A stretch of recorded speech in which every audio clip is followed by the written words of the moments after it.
Thank you, we are praying. Let's bow down as we pray. Almighty and everlasting Master, we thank you for this wonderful Sunday you've given unto us as we want to deliberate on issues affecting national importance, affecting the government of today. Father, we pray that you may intercede for us. May it be a good day, for we ask this believing and trusting in Jesus' name.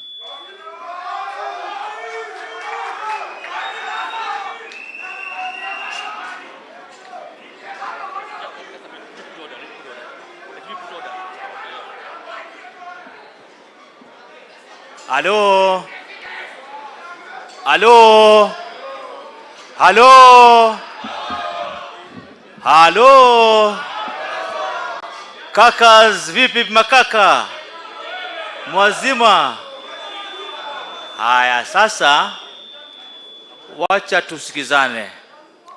Program ni yenu vijana. Na ninaomba kwa heshima ya kwamba tukapate kuwa na mwelekeo na mpangilio. Uasin Gishu hii inatambulika kuwa na mpangilio na ukaribisha wageni katika furaha. Na furaha sije ikaenda mpaka ikawa mambo mengine. So tutulie tu kwanza, ya mshangilie sawa, lakini kuwe na kiasi ili tuelewane na tuendelee na program ile ambayo ngasiku ya leo. Hiyo ndio ombi langu kwa vijana na wakaji wa Uasin Gishu. Otherwise, asante sana. Mwendesha ratiba, karibu. Thank you so much. Thank you. Thank you. Asante sana.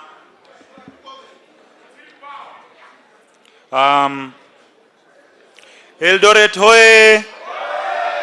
Eldoret hoye. Waziri, this is Uasin Gishu County, home of champions, and they have come out in numbers. We have different stakeholders. That is bunge la wananchi. By show of hands, tuone wangapi wanakaribisha waziri.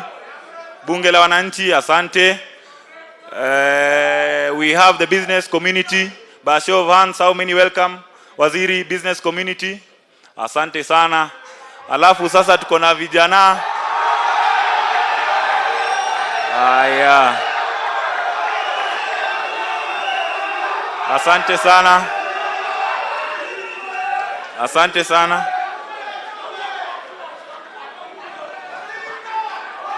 Silence.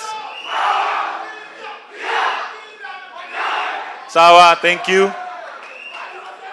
Asante. Thank you. Waziri hawa ambao tuko nao leo ni fire.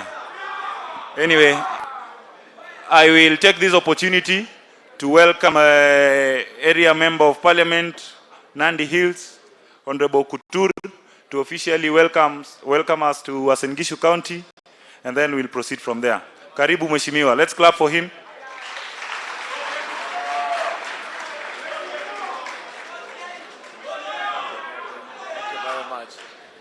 Hey, hapa tuko fire kweli.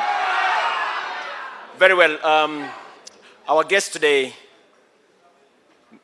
Minister for Finance, CPA John Badi, County Commissioner, all the distinguished PSSC who are present here, and the senior leadership of government, the business community from Uasin Gishu, and all the great, wonderful young people present here. Good morning. Kwa sababu ni Jumapili, Bwana Yesu asifiwe. Bwana Yesu asifiwe tena. I want to take this opportunity with all great humility to invite and welcome all of us to this fantastic event today, where we are getting closer to how government operates and works. That today we are going to demystify the many conversations around things to do with national interest on financial matters. Na kwa niaba ya wabunge wote, of course here we came because we are youthful members of parliament. And alongside me is Engineer Joseph Lelmengit Engineer, the member of parliament from Mgwen, present here. I am sure he'll have also an opportunity to say something. So mine is just kutukaribisha sisi wote na kusema tu mambo mawili. Jambo la kwanza, Waziri John Mbadi, mimi nataka nikuambie kwa niaba ya vijana taifa hili, sisi tunakuheshimu sana.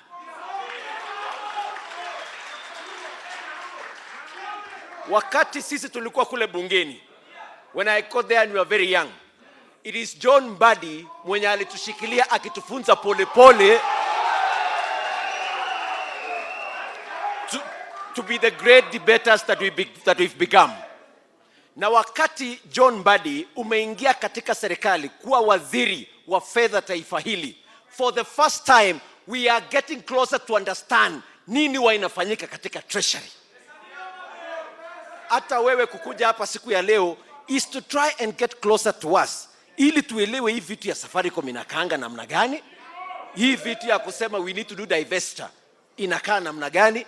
Wewe umetusaidia tuelewe budget. By the way, even for me, I used to struggle to understand budget, but because you have synthesized it for us, ndio tukasema sisi na Mheshimiwa Lelmengit, hata kama tuko na very important events today na tukasikia unakuja hapa, sisi tukasema tutafika hapa kukukaribisha na kuambia Wakenya wote, this is the man that has built most of us young leaders to be who we are today. Na kwa hivyo tunakukaribisha sana. Of course, this event belongs to the young people, because young people want to understand what is happening with their country, how is their finances being handled, na yale yote around that space. The business community as well is present here, na mimi nashukuru wanabiashara wote ambao umefika hapa siku ya leo ili tuweze kuelewa yale mambo yanafanyika kwa treasury na serikali yetu. Na sisi kama viongozi kwa niaba ya wabunge wote, most of them waziri, we have several events today, and I know a number of them will be joining us as we go along. Sisi tukasema tutafika hapa mapema kidogo tukukaribishe kabisa. Na mimi nitawaeleza tu ya mwisho nikienda kuketi chini. The future of this nation kule mbele huko haiko mbali na hapa. Huko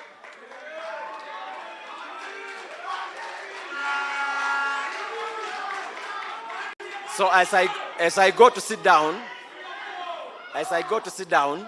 Waziri, if you can allow me, because we may not have another opportunity to speak, because we want to give the young people today to take charge. We want the business community to take charge. Na sisi tukae vile unakaa hapo, because you love listening. Na wakati utakapoongea vile wewe unakawanya hiyo vitu mpaka tuelewe vizuri, I want to join you to sit down also and listen keenly. Unikubalie tu for 1 minute ama 2 or 3 nikaribishe engineer Joseph Lelmengit, mbunge mwakilishi kutoka Nandi Mgwen kule Kapsabet, the youngest member of parliament present here today. Karibu sana mheshimiwa. Thank you so much. Waziri wa Treasury, CPA, Mheshimiwa Mbadi, the PSS present. Comrades power!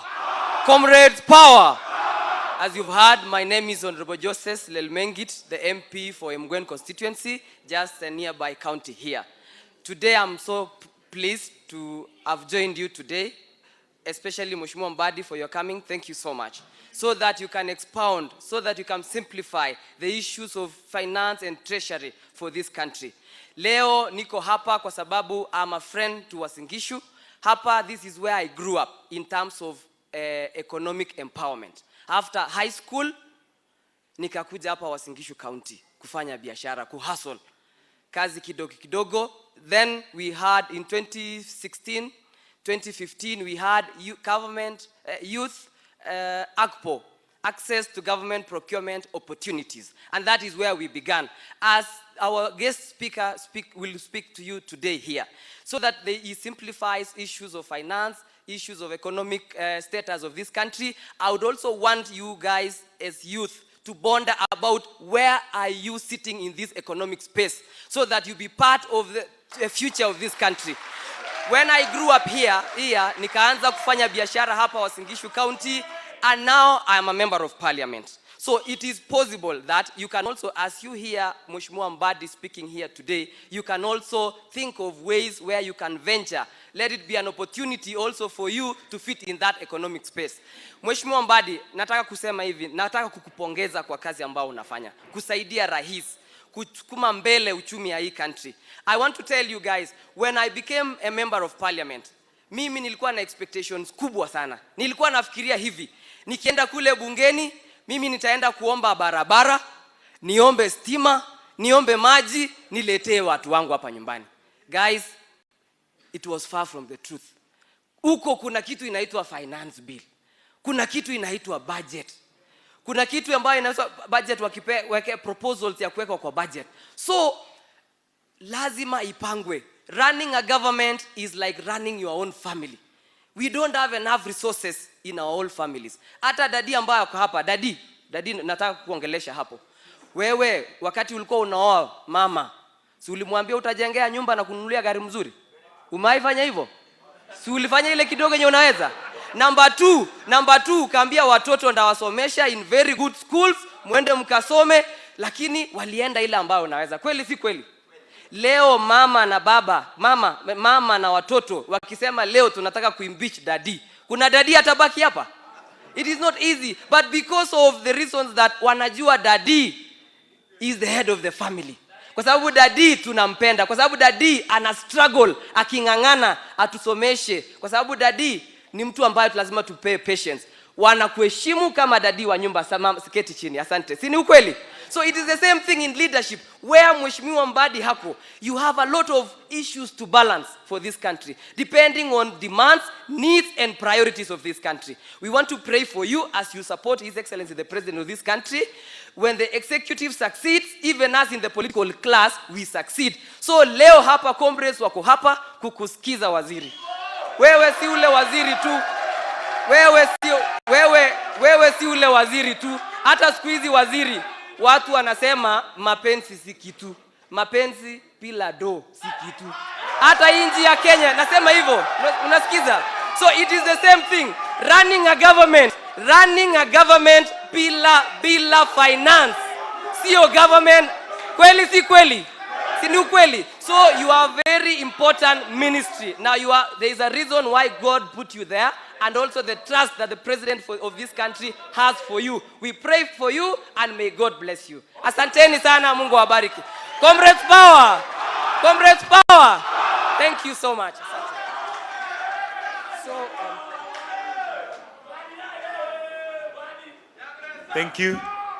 Thank you so much. I take this opportunity also to recognize the presence of the county government officials. We feel welcome to Konyumbani. Asanteni sana. At this point, allow me welcome representation from national government, that is the county commissioner, to welcome us also to Uasin Gishu County. Thank you. Karibu CC.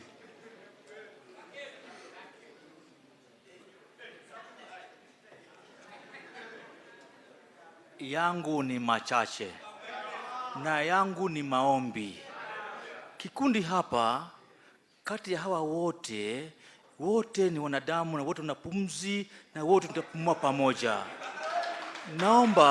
Naomba kwa heshima ya Uasin Gishu, county number 1, tuko na waziri ambaye alifika hapa juzi kule kanisani. Leo ni siku ya pili na anatamani akuje tena mara ya 3 na kuendeleza. Kwa hivyo tafadhali, kushangilia kupo lakini na kiasi, ili tupeze kusikizana na kwenda mbele. Tafadhali, kundi hili nisije nikalijua kundi hili, nalijua ni kundi ambalo ni makakas na wema, tuko pamoja, tutulie, na wengine wote ni wapendwa hapa. Basi kwa hayo mimi nachukua nafasi hii kwa heshima kuu. Waziri wetu mpendwa, tunakupenda, tunakuenzi. Hata kama hutuoni, najua unatuona na tunakuona kwa kazi ambayo unachapa. Mungu akurehemu, akupatie nguvu na ujasiri wa kuendeleza katika kitengo hicho. Otherwise, nachukua nafasi, ningekuwa kuna representative of county government ambaye ni county secretary, sijui amefika ama hajafika. Akija baadaye atawakili kwa sababu iko njiani. Gavana wetu ameshikika hapa kwa hapa, amekutana na waziri, ameenda hapa Mwezi Bridge na anarudi, lakini kitambo kuje lazima kazi endelee. Kwa hivyo vijana wenzangu au vijana wetu, siku ni yenu, tulizeni boli. Tulizeni boli. Tulizeni boli. Mcheze boli hii mpaka mfunge vizuri pasipo makelele wala kushout. Otherwise kaka kuja uendelee na wacha muendelee na kipindi. Otherwise sir, welcome, and members of parliament, I'm humbled, very youthful, very vibrant, and I'm happy. Thank you so much. Thank you, Sisi. Waziri, with your permission, allow me to introduce, there are some beautiful women at the back in yellow. That is the Daystar.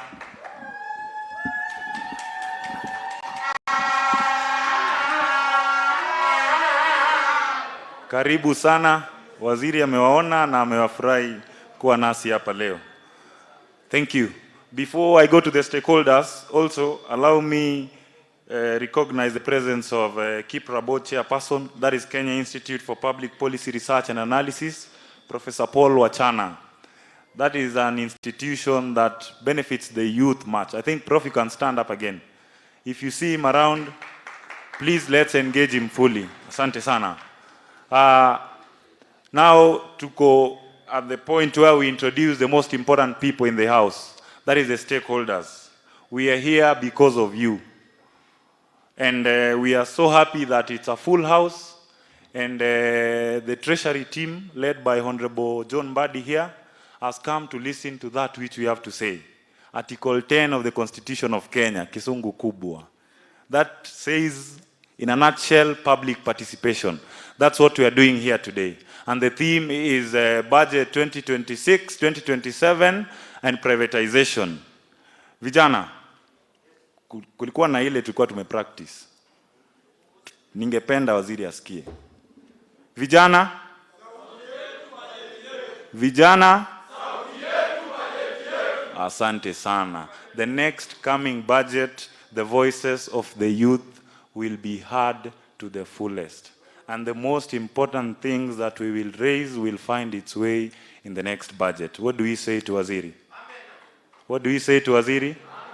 Thank you. I want to recognize the presence of Bunge la Wananchi.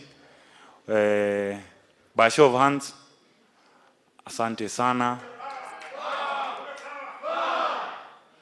Waziri, kuna pia chairman wa chama kikubwa katika East and Central Africa. Sitaitaja, tunaijua.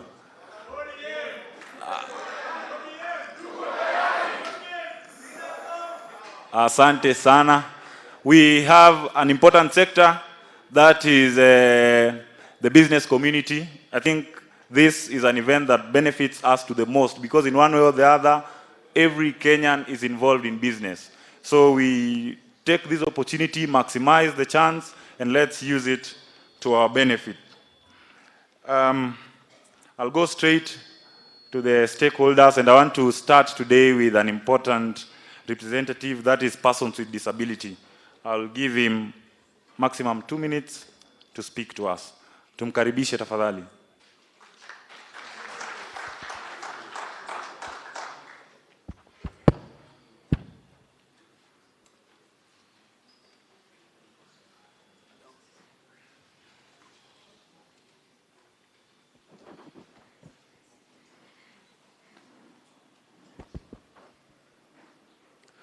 Waziri, Sisi, and many of us, good morning.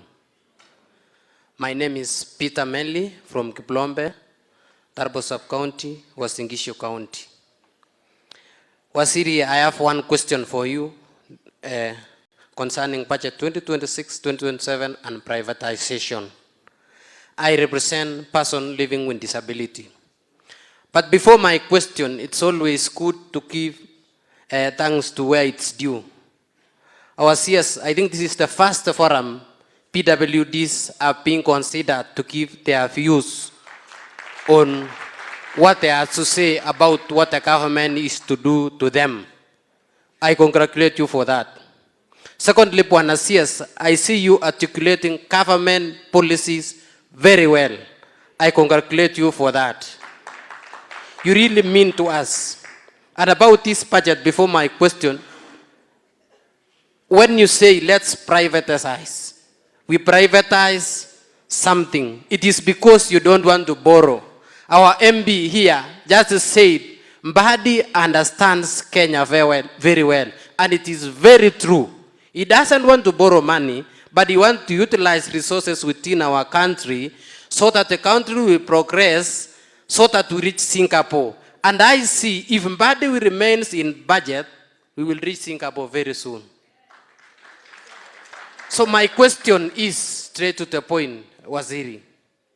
In privatization and budget 2026-2027, what is our take, or what is our stake as person living with disability, and its measures to ensure that we benefit from our stake?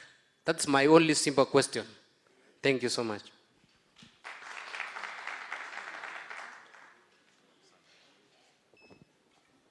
Thank you. Asante sana. At this point, I'll start with or rather we'll continue from the business community. Business community, please come.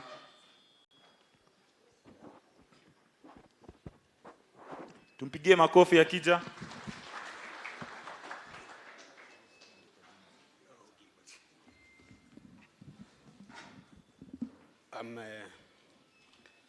The CS, the honorable members present, the county government representatives, and all the protocol observed. Good morning. Yeah. My name is Gilbert Serem, the Vice Chairman, Kenya National Chamber of Commerce and Industry, Uasin Gishu. With me, I have my directors and the business people with us. I can call upon them to stand up. The directors, please. Thank you. Those are some of the directors we are with for the Kenya National Chamber of Commerce. And once again, Waziri, we are pleased to have you around, because I think it should be around 2 weeks or 3 weeks you are with us. When you were in cases for some function, then we met as a business community. We are privileged, and we don't take it for granted that you are with us today. For that case, we have some 10 minutes shared between me and my colleague, and I will allow her to give the input of what we are to present to you, Waziri. Thank you. Welcome.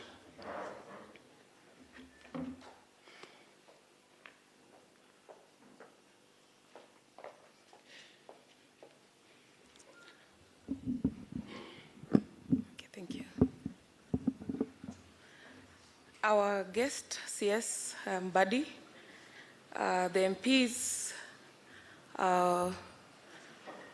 the youths, bunge la wananchi, wanabiashara, all protocol observed. Tumsifu Yesu Kristu. Daima na milele. Kwa majina, my name is Lillian Bitok. I'm a director at the Kenya National Chamber of Commerce and Industry. I'm here to represent some issues, to present some issues to our CS in regards to budget. So first of all, let me give Waziri his flowers. When he came into power, kwa hiyo kiti ya CS, Kenya was struggling with a lot of debts. Yeah, so sijui ulifanya nini, ulicheza kama wewe. Until now we can see we are doing well currently. We have put in the balance, and I can see the economy is not bad from when you came in and now. So some of the issues that I want to ask is that how is the previous budget 2025-26? What did you actually do to ensure that the country is stable? Because we had a lot of debts, and we can see hatuja struggle sana, and actually we were flagged among the countries that are grappling with the debts. So another thing is that what do we expect for this the next financial year, 2026-2027? And then what are the top priority sectors that you will be having in the national budget 2026-2027? Because as business community, we always want to align ourselves. Yeah, so, and what will you allocate for like the manufacturing sector, the SMEs, the agriculture and the value addition for the youths and women? What will be the allocation like? And then also, what strategies have you put in place to reduce the cost of living? We know you've really tried, but I know you can still do something so that the cost of living can go down.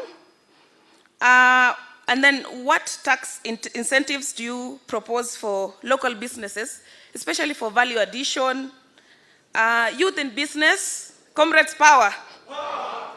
Yeah, because they would want to venture into business and they want some incentives that will encourage them venture into business. And also even the women in business, we have a lot of issues there where we don't have the capital. So what measures, another question is, what measures have you put in place to ensure government pays the suppliers? Because we have a lot of, still we have a lot of issues with the bending bills. I know you're working on it, but we still have a bit of issues. Is it possible to put like a time bound? For example, if I was to supply the county government of Uasin Gishu, can I know like when will I be paid after I've done my work? Yeah, and also maybe the allocation.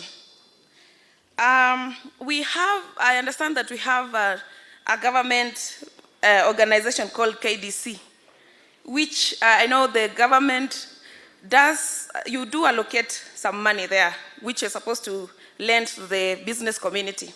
But here in Uasin Gishu, we are not feeling them. So maybe you need to tell them that we need to understand what exactly they do, because I understand that the government is doing quite a lot to help the business community. The problem is information gap is where is a biggest problem. So kindly let them come down here and actually tell us exactly how we can benefit. Can the government also partner with the banks and give us affordable credit, especially for women and youths, if that is possible? Yeah, I believe that is possible. And then there is the issue with the AGBO. I understand that 30% has been allocated to women and youths. What measures have you put in place to ensure that this 30% actually goes, and it is actually a very transparent process, that this 30% goes to the youths and women? Another thing is that women, youth, and PWDs. So I've mentioned the issue of access to affordable credit. Another thing is the interest rates are still high. Pull your strings. We believe in you. Ensure that we get affordable credit, even with the bank.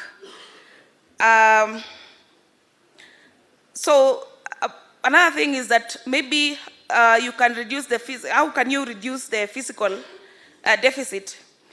By what measures have you put in place? Because maybe you need to consider borrowing internally. Remember that in this housing, affordable housing, sini Kenyans ndio wanajenga. So it means that we can still, there's a lot we can also, even as business people, you can borrow from business community with an interest where we can also benefit and do some developments and probably reduce the external borrowing. Predictability in taxes. Is it possible sometimes to put it like an tax freeze? Tax freeze means, tax freeze means that as business community, whoever is coming into business, they need to know in the next 3 years, how much will I pay as taxes? Because it keeps changing. Every year, after every 6 months, we see mambo imebadilika, hatujui tunatakana tulipe ngapi. So is there like, can we have a predictability in terms of business? When somebody is even an investor, when they come, they know that in the next 3 years, I can be able to plan for this. The cost of energy is still very high. That is electricity in terms of manufacturing. So, and you see many people actually import goods from Uganda because I don't know what they do there. And also there's a lot of imports from China. There's something they do, but manufacturing in Kenya is becoming very expensive. Maybe there's something that needs to be done there. And then lastly, what is in it for us as Uasin Gishu? Umetupangia mambo gani kwa hiyo budget? Ni nini unaona unaweza kutuletea mzuri? Ama ni aje? Yeah, mpango ya infrastructure and development zenye umetupangia kwa Uasin Gishu. Asanteni sana, Mungu awabariki.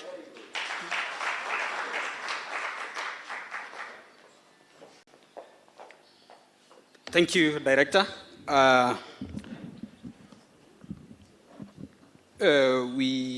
Those were the key issues on budget, and I'll ask Waziri. Maybe what I learned on what she was talking about budget is the issue of taxation, where we keep changing the tax policy every financial year, and it's really affect. I was in China some few months ago, and the investors were asking the issues of taxation, because they are very particular when it comes to policy changing from this year, next year, and the preceding years that will affect investor confidence in our country. On the issues of privatization, which is a hot potato currently in our discussion, we want to know exactly what's the benefit to wananchi, on the ordinary people, Kenyans, who have worked so hard to build a corporation like Safaricom, and Waziri is telling us he wants to sell 15% to a foreign country that we have built. So we want to know what exactly is for us as a country. We also want to know the security, having in mind that we have a company like Safaricom, for instance, the pipeline. Those are key strategic investment in our country. How secure, how safe? Because our business people uses Safaricom, for example, for a lot of transactions, and we are very particular on that. And we have our proposal. We will send to your desk once you share with us. Of course, you'll highlight when you'll talk about that. We have the mitigation of public debt. We will want to know from Waziri what are the policies or what are the strategies that are there to mitigate the public debt and the budget deficit. And of course, we'll explain what you have been doing since when you took for the Treasury.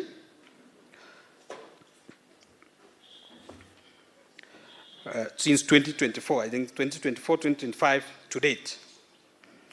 My director had highlighted on the issues of what is the correlation of the previous budget and this current budget now, which is 2025, 2026, 2027.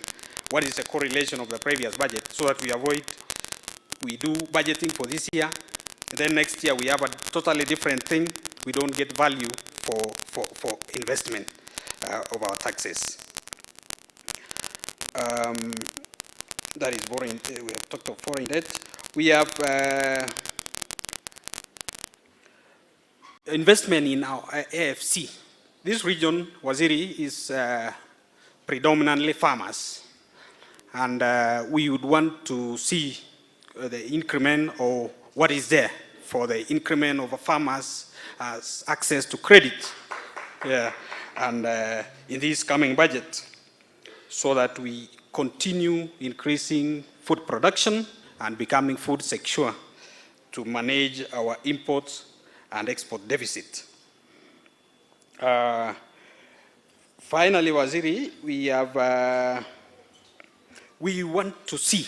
You know, seeing is believing, and many a times we believe when the budget, maybe for infrastructure, majorly, when you see that it was said and it has been done, that is what we want to see.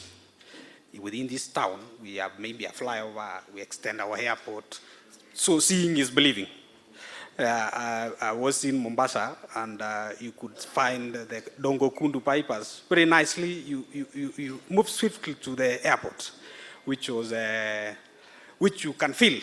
In Kisumu the same. You join Kakamega to Kisumu, where swiftly because of infrastructure. So within this locality, we want also to feel the same. So that if I'm Kabarnet, I'm going to Kapsabet, and joining that one for Kakamega is as swift as that. So seeing is believing. Why I say so is you have no problem now when you talk of affordable housing, because people see affordable housing. So they have no problem because they have seen. So seeing is believing. And because we are going to Singapore, Lee Kuan Yew say that we need to be pragmatic of what we are doing. He didn't use any principle, he was using his own principle, so that other people will learn from his principle. And we want to say, in our budget or in our investments, we need to be pragmatic, things that will touch the people. We need to be, we have meritocracy. You will have sorted out this mediocrity within the public service once and for all, and we will go to Singapore. Thank you, thank you, thank you, Asim. Welcome. Thank you.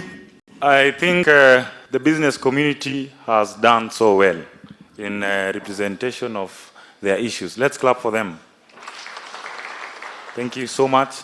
Now I'll call the representatives of Bunge la Wananchi. I'll start with Grace Akinyi to please come and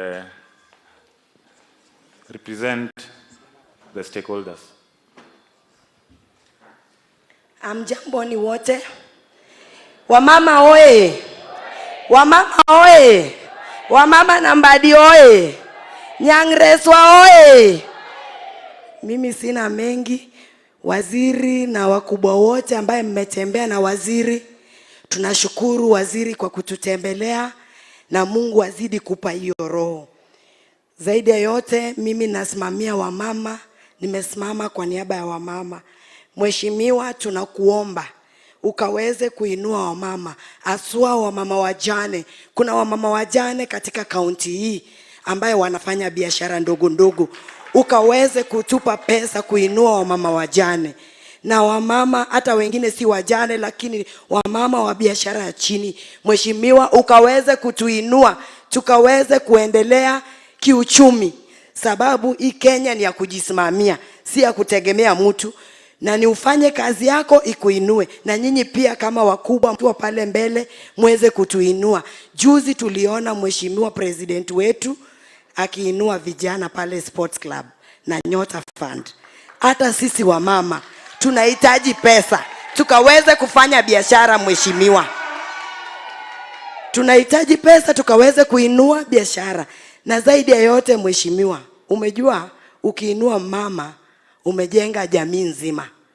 Si ni kweli? Ukipromote mama umejenga jamii mzima. Kila nyumba watu watakula na watoto watafurahi, si ndio? Na watasema mama Mungu akubariki.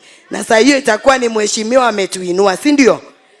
Na zaidi ya yote mimi sina mengi Mheshimiwa, tuko nyuma yako. Kidogo naweza omba ni switch kidogo. Naomba tu kama naweza switch kidogo. Jatelo wakuai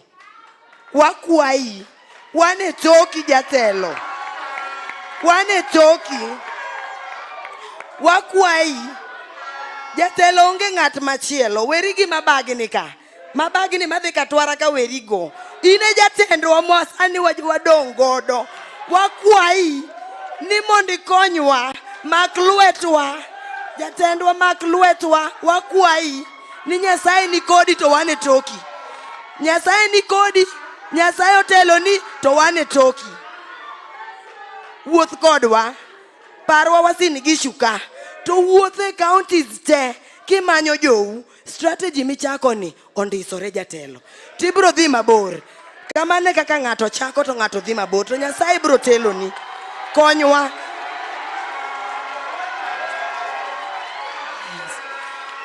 Jatelo mak lwet vijana. Mak lwet yawuotwa. Mak lwet yawuotwa mondo dhi mbele. Nyithindwa kik bed wakora. Jatelo wakwayi. To wan e toki. To Nyasaye kitelo nwa mbele. Nyasaye ni mbele to ini luo Nyasaye to wan e toki. Ini masani ni jatendwa. Ine kingpin marwa. Wan e toki. Konywa jatelo. Ineno kaka waloso t-shirts. T-shirts waloso. Waloso ni nyangreswa. Nyangreswa through ineno jatelo. Wakwayi mondi konywa. Kikonyori gi jatelo William Ruto Ochieng. Mane jatelo ma wan godo. Jakom nowewa sirikal. Yes.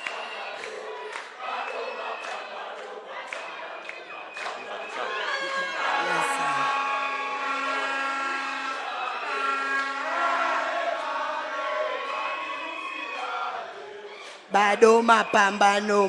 Bado mapambano.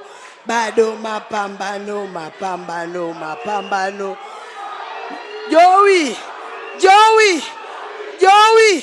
Matendwa. Matelonwa. Twaluo. Jatelo telnwa. Nyasaye mondo gwedhi. Asante sana.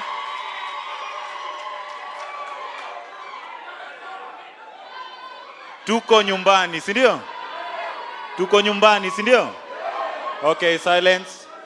In translation, Grace is saying that privatization is a very important tool in fiscal planning, and she supports that move fully, and she believes in leadership of Honorable John Mbadi Ngongo.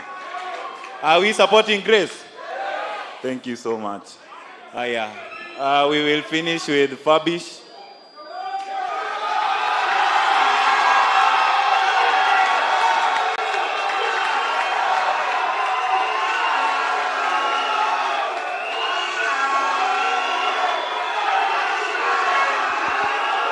Order. Sawa. Asante sana. Thank you.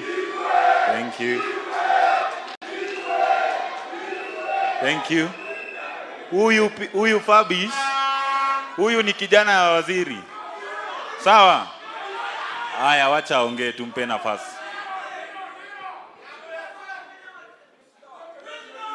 Bwana Waziri, FCPA John Mbadi, National Assembly Leaders, County Secretary, County Commissioner mpendwa, mama wetu ambaye anashikilia chama kubwa cha ODM, Mama Dota, mzee wetu Opar, bunge na wasalimu yote kwa jina la Yesu. Hamjambo. Bwana Yesu asifiwe. Bunge power. Vijana ra. Wamama. Kwa majina naitwa Fabish Ochieng Ouma, mwana soja wa Raila Amolo Odinga, non-gazetted chairman broad-based government North Rift region, president wa bunge la wananchi county ya Uasin Gishu. Nimeangalia hapa, nimeona pia wajumbe wa county ya Uasin Gishu hawako, kwa hivyo mniruhusu leo nisimame kwa niaba yao nikiongoja kuchaguliwa huko mbeleni kama mbunge, si ndio? Mmeniruhusu nisimame kwa niaba yao. Kiatu ambayo siwezi simama kwa niaba yake ni kiatu ya gavana wetu mpendwa, kwa sababu county secretary yako hapa. Allow me go straight to the point, because I'm the only one who can speak fluent English, fluent Kiswahili and fluent Bengali. Bwana Waziri, to start with, I want to engage on the issue of privatization of companies. Bwana Waziri, we have seen so many companies in this nation being privatized, and after that, they die all along. What assurity are you giving us today that once you privatize these companies, as I grow older in the next 50 years, I'll still find that company working because of government stimulation projects? Point number 2, Bwana Waziri, we have students here. And once you want to know an economy is crippling is once the basic commodities are being hiked. Bwana Waziri, in a nation where unga is hiked, school fees itaraiziwa. In an economy where a parent cannot afford 100 shillings to live daily, hospital bills tawalemea kulipa. What are you putting in place in the budget of 2025-2026 to ensure that hizi vitu zinateremka chini in terms of cost of living? On behalf of students, Bwana Waziri, there is a tendency in this nation yenye imekuwa ikihappen, you raise school fees but you don't raise the capitation. Kindly, what are you putting in place that in 2025-2026, hello, instead of hiking the school fees, kindly hike the capitation, so that a student mwenye analipa school fees 90,000, capitation yake iko at 80,000, help pia imepandishwa to 50,000. Sinamna hiyo ndio wale wazazi ambao wanabaki nyumbani, kazi yao ikwetu ni ya kutafuta chakula ya watoto wakiwa pale. On matters health, Bwana Waziri, in any economy that you cannot afford to buy mara moja as a painkiller, you won't afford to go to school, you won't afford to go to job. And that is the first downfall of an economy.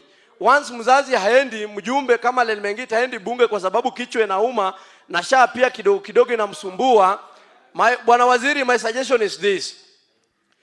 These minor diseases, hizi ndogo ndogo, shaa inafai cover fully. Nikimalizia, because nimeguzwa kidogo, because of time, allow me, Bwana Waziri, I have my able chairman, Bwana Ashiundu. Where is he? From bunge la wananchi, just 1 minute, a present iko kitu naye yako hapa amesema, amefuatilia waziri tangu wakiwa mdogo, waziri amempita kwa umri. Kindly just use 1 minute to present what you want to present to waziri. Nikienda kukaa chini, Mwenyezi Mungu awabariki sana na azidi kutuinua. Bunge power! Bunge power! Comrades power! Na wanabiashara? Wamama je? Honorable CS, CPA Mr. Mbadi, Honorable Bandi, Bwana Sisi, kaka, na wote ambao wamekuja hapa. I'm also learned. I'm privileged to stand before you just to say 3 things. 1, I want to appreciate our minister. This is the only man who is on the ground. This is the only man who is articulating the president's manifesto. Bunge's power, as the voice of the voiceless, we discuss issues, we are not partisan. But then we have realized government is doing a lot to impact mwananchi. But that information is nowhere to be accessed. People are not communicating what they are doing. And you remember, in the Gen Z uprising, the only problem we had was that the government was working, but the ministers were not telling the people what they are doing. Our prayer is, because we want a united Kenya. As Bunge la Mwananchi, we are guided by the Constitution.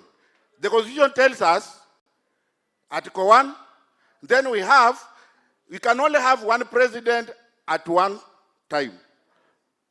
So as Bunge la Mwananchi, we embrace the president, the sitting president. But then we want, as Bunge la Mwananchi, what you are saying, let now the manifesto come from Mwananchi. Because the problem we are having, people come with their own manifestos, and when they reach there, we have no role to question them. They did not originate the manifesto from Mwananchi. So going forward, anybody who wants an elected seat, he must pass through the common Mwananchi so that he develops the manifesto to help us now own up the process as representation. Finally, as Bunge la Mwananchi, as Fabia said, is the president Wasingishu. I am the chairman, the speaker of Tarbo sub-county, representing Bunge la Mwananchi at the county level. We have come up with a proposal. We need your funding. And this is a humble request to you. We have a formal written proposal. I will request that you allow me to present it to you, and we humbly request you to consider it. Then finally, my personal interest precedes other interests. Allow me, Honorable Mbadi. I have a daughter who is third year Catholic University Langata. I have a fee structure here. I don't want the money. I want you to pay the money to the account so that I can afford. Thank you so much. Let's clap for him as he presents the memorandum. Tumpigie makofi.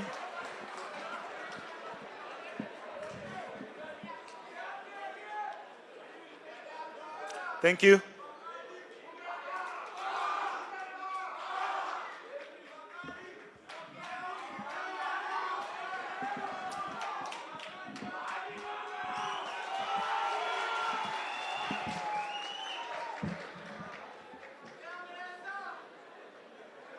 Asante sana. Silence. Now we are going to the last stakeholders, the largest demographic in the country. That is the youth. Comrades, power. Comrades, Ria. Comrades, Ibim. Comrades, say yes. Comrades, the magic of human achievement gives an irrefutable proof that as soon as the nationalism of any country is awakened amongst the youth, it becomes the vanguard against impunity. Comrades, wisdom. Waziri John Mbadi is at the center of the formation of the next government of Kenya. And any person who has the best interest of the people must include Waziri John Mbadi in his government. And now that he holds the docket of National Treasury, we cannot go below Deputy President. And after that, tunaona mbele. Sindio? So I want to welcome representation of the youth, our sister here.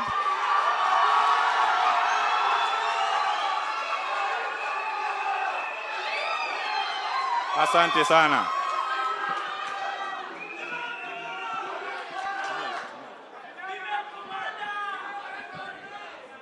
Comrades power! Comrades power! Bunge power! Viva comrade viva! Viva waziri viva! Kwa majina ni Mokeira Juliet. Kwa yule ambaye ananipenda sana ataniita female commander. Bwana Yesu asifiwe. I am here representing the great multitude today. That is the comrades and the youths. And as a student of the Eldoret National Polytechnic, the first and the only lady that has ever vied for the presidency seat since the existence of the Eldoret National Polytechnic. Bwana Yesu asifiwe. Bwana Waziri, I have very few points to put across to you today.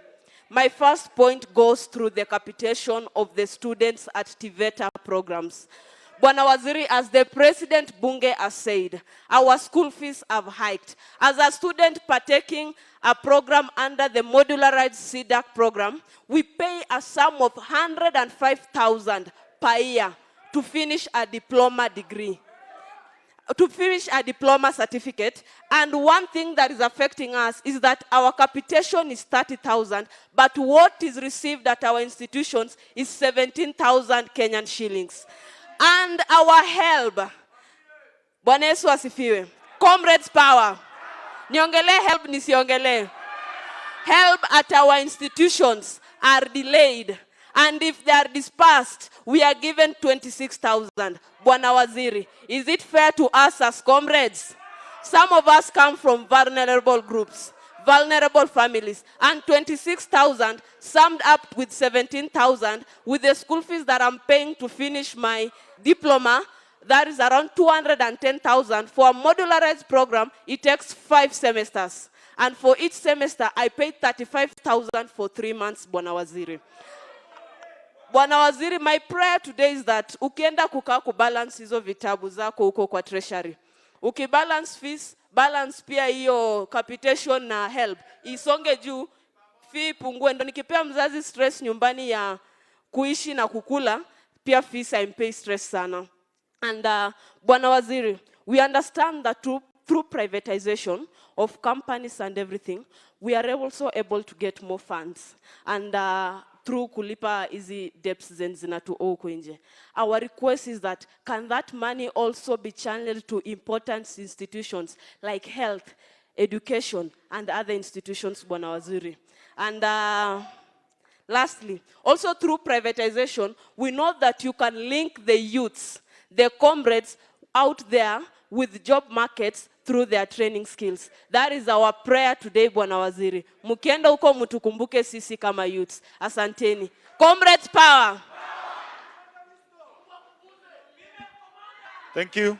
I'll welcome finally the next comrade,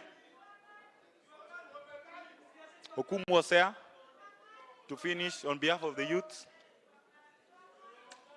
Comrade power. Comrade power. Wanabunge power. Wanabiashara power. Our CS Mbadi Tibim. Thank you so much. At this moment, I remain by the name of Okumu Osea. As comrades, our CS, we work with 3 rules as a comrades. And our first rule says a comrade is always right. And the second rule again remains the comrade is right. And our third rule refers to the first and the second rule. You see, must have been talked about help. Indeed, Bwana PS, as you are talking, our CS, as you are talking right now, we have a debt where 2024-25 help was not paid to our accounts. Even as we are talking, we have a huge balances. And we believe by today, we are going to answer our prayer. Kwamba this comrade will not keep on staying angry. And I believe even today from this meeting, these people are not going to stay angry. We believe in you. Comrades power. And our CS, allow me to say this. Because the youth has got a large number in our country. I don't know what is your plan in this 2025-2026 budget. What are you budgeting for these people? I believe you are going to give us, kwamba, even as we end this meeting, kwamba, our budget, even for these youth. You remember last year, youths going on roads because we were not engaged. But we believe because of this engagement, kwamba, you are going to answer our prayer. You are going to answer these comrades today. You are going to make this comrade to stay not angry anymore. Comrades power. Comrades viva. Then our CS. You see, when you look at the bursaries, decentralization of bursaries, it is our plea.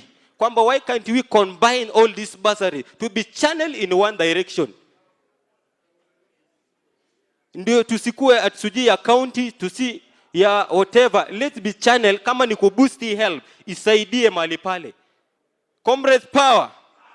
Even as I'm finishing, I believe today, comrades, you are not going to stay angry. Comrades power. Our CS here is going to give you even something little to eat. Comrades power. Thank you so much. May God bless you so much. Asante. I want to recognize the presence of Juakali. Juakali. We have seen you And in due course, you will also speak, no problem. Waziri will listen to all of us. I want to finish with the youths entirely. So finally, let me welcome Kasam. Thank you. Let's give him time. Comrades, Waziri is writing. We're all writing. The things we are saying here today are not in vain.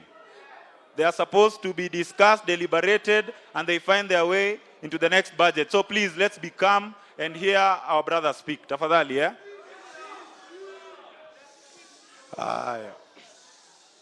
Comrades power. Comrades power. Wanabunge power. Comrades viva. Viva. Ladies and gentlemen, I'm the renowned Jevin Oyo Kasam. I'm the preacher of the gospel of His Excellency the President, William Samoei Otieno Ruto. Ladies and gentlemen, I am only the surviving third-born son of my late father.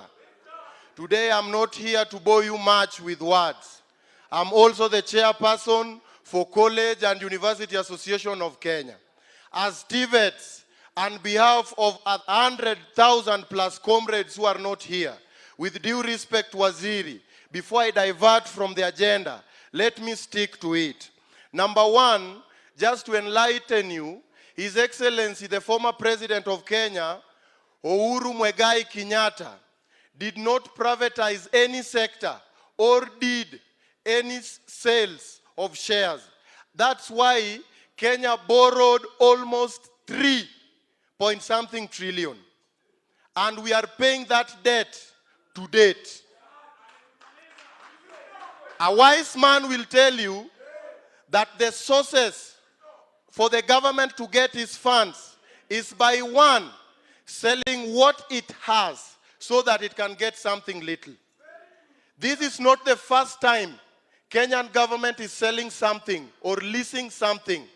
In 1993, to that reign to around 2002, the reigning president sold shares from 100% to zero of a private company that I'm not going to talk about right now. Those sales were made. You understand? Those sales were made and education was not free. Those sales were made and we had poorest infrastructure during those regimes. President Moi Kibaki in 2008 sold shares of Safaricom from 60 and reduced it to 35%, right? I did my research right. And that 35% is what is left. His Excellency the President and Kenyans at large, if we support the sales of the 15% of Safaricom shares, we will still retain 20%. Clap for me.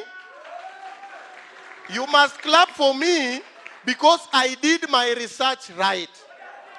If we sell 15% of the shares, each at 34 shillings, Kenya is going to gain whopping 204 billion Kenyan shillings. Privatization of Kenya Pipeline will generate almost 100 billion Kenyan shillings. Waziri, that brings me to my question. 204 billion plus 100 billion, that is 300 billion Kenyan shillings. On behalf of TVET students and colleges, what is our take from the 300 billion? I'm taken aback by where a student who is only taking a level 6 course is paying up to 105,000. And when I did my research, a wise man is talking and Waziri is right here. We will talk about you when I'm done with the main agenda. Comrades, viva! Viva. Comrades, viva! Viva. Don't interfere with an orphan when he's speaking. I might get emotional. So, when these sales are made, Waziri, I was asking, look at an institution like the Eldoret National Polytechnic. That institution has a population of 19,800 plus students. And the hostels there only can contain 300 students. You can imagine. Only 300 students residing within the institution. And the remaining 18,000 plus are residing in Kisumu. That is why there is high rate of insecurity in Kisumu, Langas, Kapsaret constituency. Not because of any other reason. The population is overwhelming. Ladies and gentlemen are jobless. And in all, Wasakatonge have to earn an honest living. Wasakatonge power. Wasakatonge power. Wasakatonge have to earn an honest living. That's why there is insecurities in that place. Plea number 1 for the Eldoret National Polytechnic. There is a huge land there. Do as affordable housing. Rent it to the entity so that the money generated from the school can be used to pay for those houses. Waziri, as I wind up, and I want to say this in Kijaluo for a second. Pek mar nyang ema miyo nyang. Pek mar nyang ema miyo nyang. Just to translate from French, it is the weight that is on the private part of a crocodile that makes a crocodile sinks. That is a local proverb that we always give Waziri while we're in the village. Ladies and gentlemen, Waziri, a time has come when, after talking about Kenya and privatization and all that, being a property of the government of William Samoei Ruto, is now that time that I have to table my interest before I go and get a seat. Waziri, since the Student Budget Committee began, I was in Migori, I was in Kakamega, and today I'm here. Nobody pays me to run all these errands. When Nyota Fund was running, and I have those details in my head, I was in Eldoret, I went to Nakuru, and I even went to Nyeri. You think I'm given any allocation? Oh no. I ran because my mother is your neighbor back in Laknyero. So I want to support you emotionally, so that if you win in 2032, you remember son of Atieno and give me a little cut in that government. I can represent the young people. Even that time, I'll still be a youth. Comrades, wisdom. Now, to end it, Waziri, I'm here with the women representative for Wasakatonge, the Kenyan region. Sir Aaron, just wave. Arona is a wise man.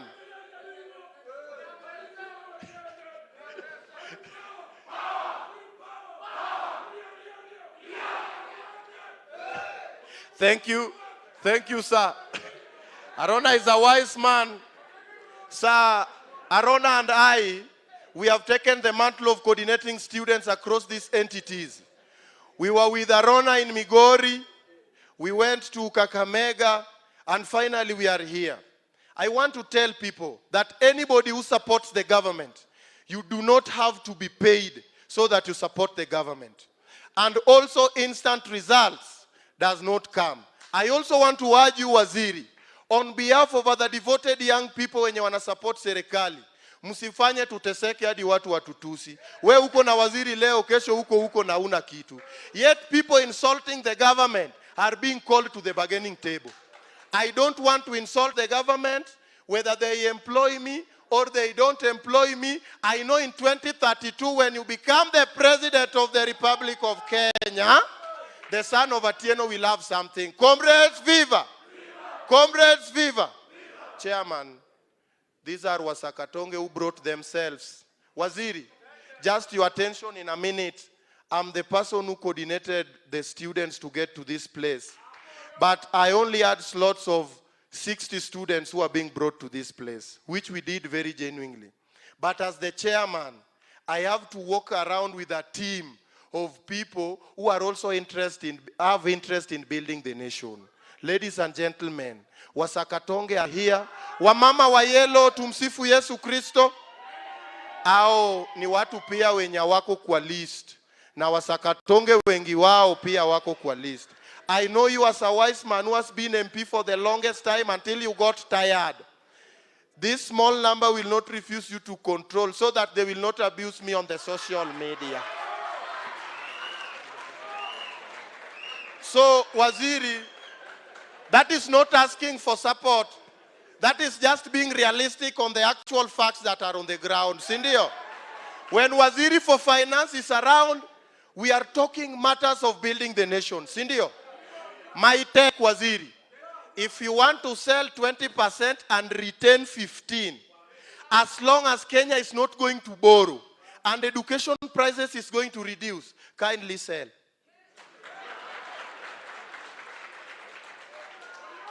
We don't have to go and borrow 300 billion from somewhere while you can sell something that we truly own. Even when a cow becomes of age and it is not producing enough milk, you sell it and use it to pay fee. Waziri, if the 15% will save the educational sector, Mwaso the TVETs, kindly sell 20 and retain 15. Asanteni sana, and we will go to heaven. Wacha nisalimie Waziri, angalau mamangu atumiwe hii picha. Kuna venye mambo itaenda 2030. Ladies and gentlemen, thank you so much. Thank you.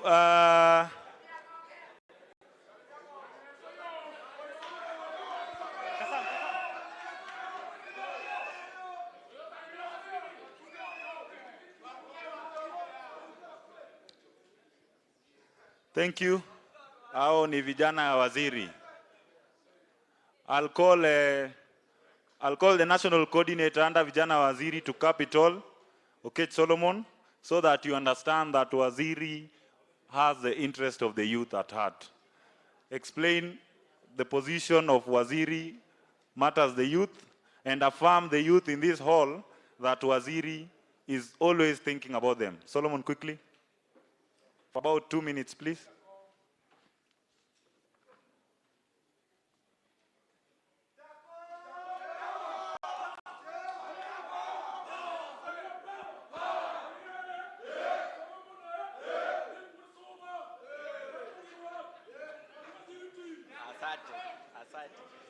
Thank you very much. Thank you. Wamama oe! Wamama oe! Bunge power! Bunge power! Comrades ria! Comrades achu! Comrades aze! Thank you very much. Sisi kama vijana wa waziri, I don't have much to say today. I'm very happy we are here in Rift Valley region na mmetukaribisha vizuri.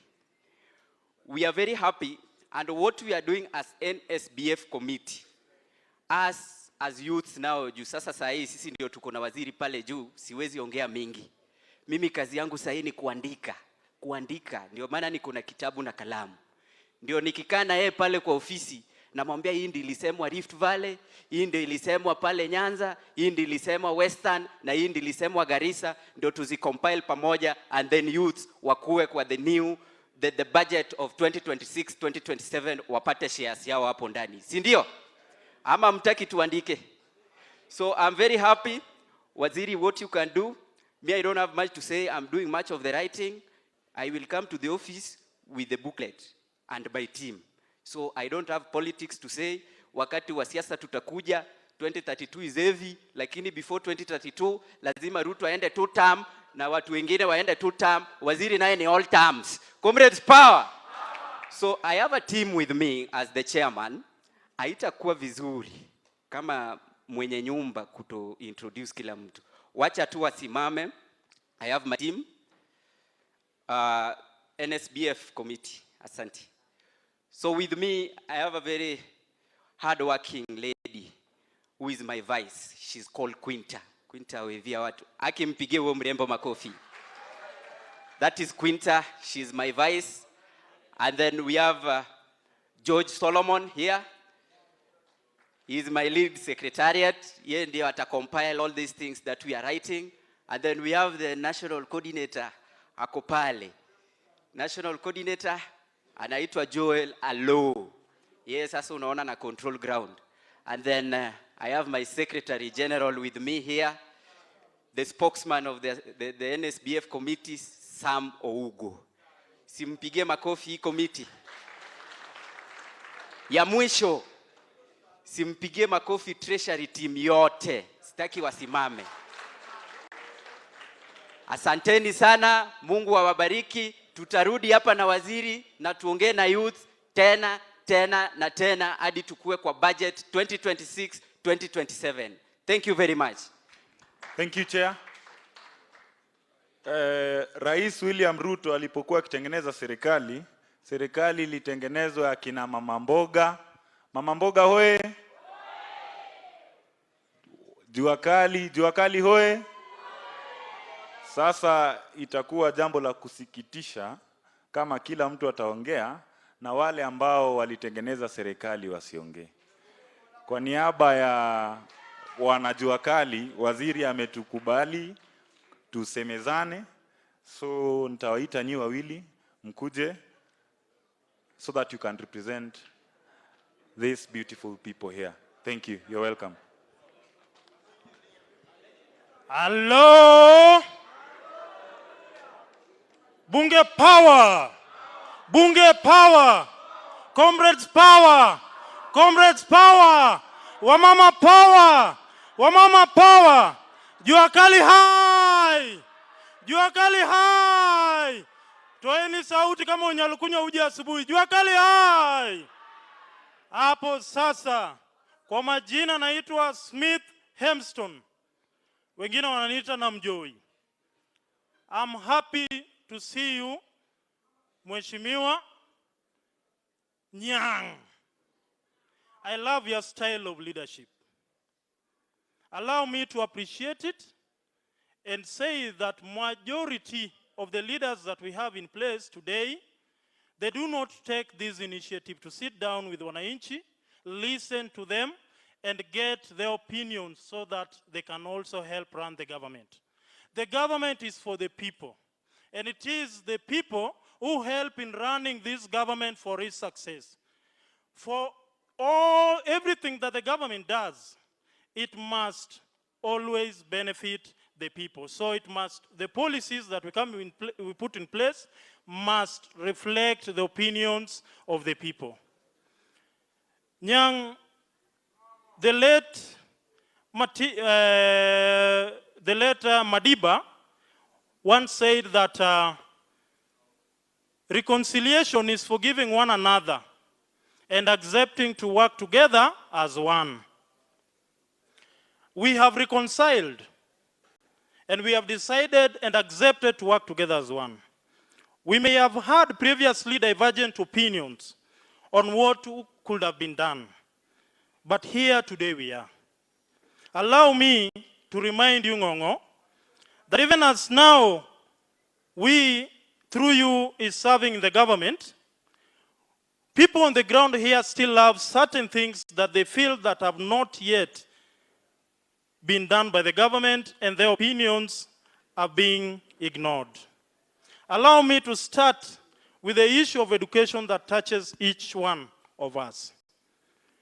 We are asking one question: how much should the government consider that we have a free education from primary to university? How much budget will it cost us for us to implement this?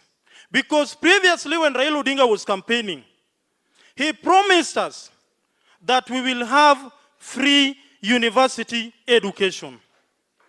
But today, whatever we are seeing today, majority of the comrades are dropping out of school because they cannot be able to sit for their exams. The institutions are denying them opportunities. And if we deny them to complete, tunazima taa yao. Education ni taa. Na hawa watu wa jua kali wako na watoto wanasomesha. Wakati sasa umeanza kuweka education imekuwa too expensive, yet their income is not a guarantee. What do you guarantee them if not hope? When you make expensive and affordable to the Juakali people, you are killing their hope. Number two, I want to talk on the issue of industrialization. Majority of the Juakali people rely on industries for them to be able to earn something.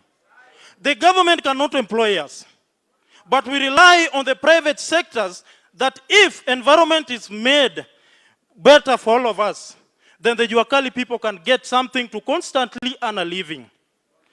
There is a conversation we are having right now about the mining extraction of the oil from Turkana. Why are we debating about going to refine this oil outside the country, yet the companies that we have in Kenya are closing up? We want to build an environment where companies can come and invest in Kenya so that these people who can work, do something with their hands, can get the opportunity. We have got people working as mechanics. If you can be able to approach Nissan, Ford, so that these people can come and manufacture their cars here, we can be able to give the Juakali people who are working in the car sectors so that they can also be part of that team. We manufacture our cars here in this country.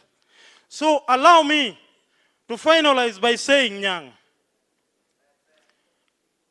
that I want to quote the German language when they said that Nyang ng'amokwayo kogo ng'ato mayo. For those who have not understood, that is a German conversation. Nyang, we have seen a young man here called Oyo. He is a comrade, give him a job.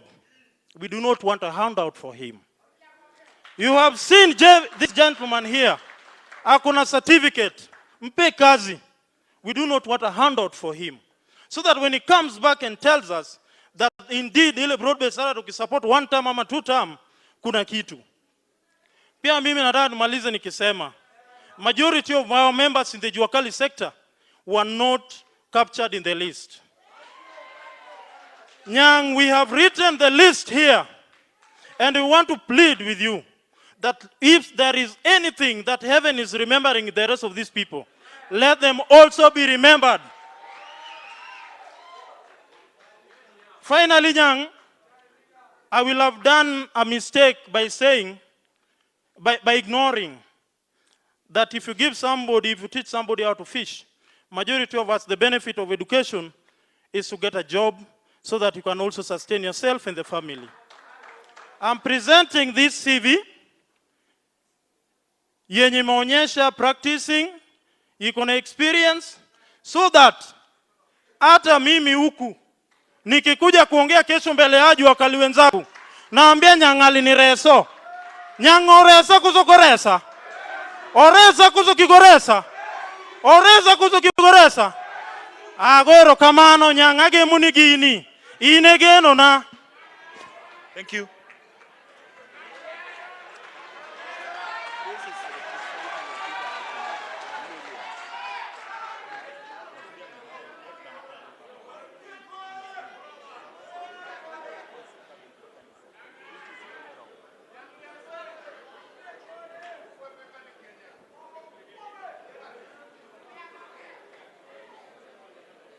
Honorable CS, FCPA John Mbadi, we do appreciate you for coming in Uasin Gishu bearing the flag of the Republic. Mine is going to be very few. My name is Richard Oparo Nduto, Secretary General Uasin Gishu County Juakali Associations and Regional Coordinator Kenya National Federation of Juakali Associations. I'm representing 8 counties and also in the Secretariat of the Kenya National Federation of Juakali Associations, and also in the Secretariat of the Confederation of the Micro, Small and Medium Enterprises Organizations, East Africa, as a technical advisor. In Kenya, when I'm here today, CS, I'm representing 17 million Juakali sectors. So when I'm going to talk, comrade power, women power, Juakali power. So when I'm going to talk on behalf of 17 million people.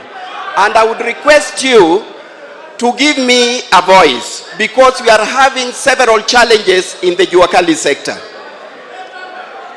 One thing, we are supporting the privatization bill. We are supporting the privatization bill, but we should take essential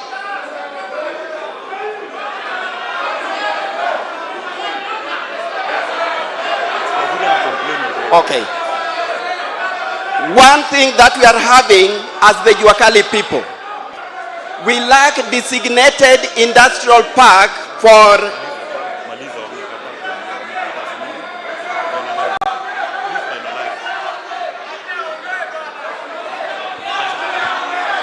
Comrade power.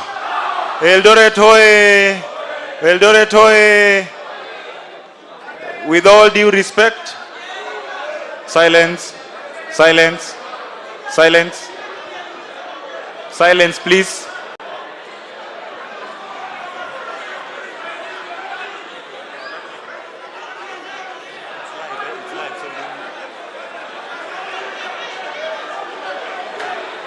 Thank you. Okay, he's finishing. He's finishing. Okay. So, the Juakali people are lacking designated industrial work sites that can accommodate even the TVET students. When the TVET students and even the university students are taking their courses, they lack where to go for attachment. And this is a problem in the Republic of Kenya. CS, we request you that you set us a budget to have designated industrial work sites in the Republic of Kenya where manufacturing can take place. Because when we talk about Buy Kenya, Build Kenya, where are we going to manufacture these products when we don't have designated industrial work site? Number two, Kenya has never had a Kenya International Trade Conference and Exhibition. When we are talking about Buy Kenya, Build Kenya, we need to have this one in the calendar of events in the Republic of Kenya. And this year, we were requesting to have a private sector's exhibition in the month of 1st of April to 7th in Uasin Gishu County, bringing in East Africa community, all of them. Finally, Waziri, there is a need that there is a private sector company that can institute the manufacturing of electricity, production of electricity using the tides of the Indian Ocean, Waziri. This company needs also to be incorporated because this is part of the private sector and it is going to create employment opportunities to many Kenyans and also do the production of clean water from Indian Ocean. Thank you very much. God bless you. Thank you. Let's take this opportunity to clap for all the stakeholders who've spoken. Thank you so much. I think when Waziri will come, he will respond to all your issues. At this point, allow me now introduce the County Secretary, Honorable Machelong, who will introduce the county members of Parliament, or rather the MCS. Thank you.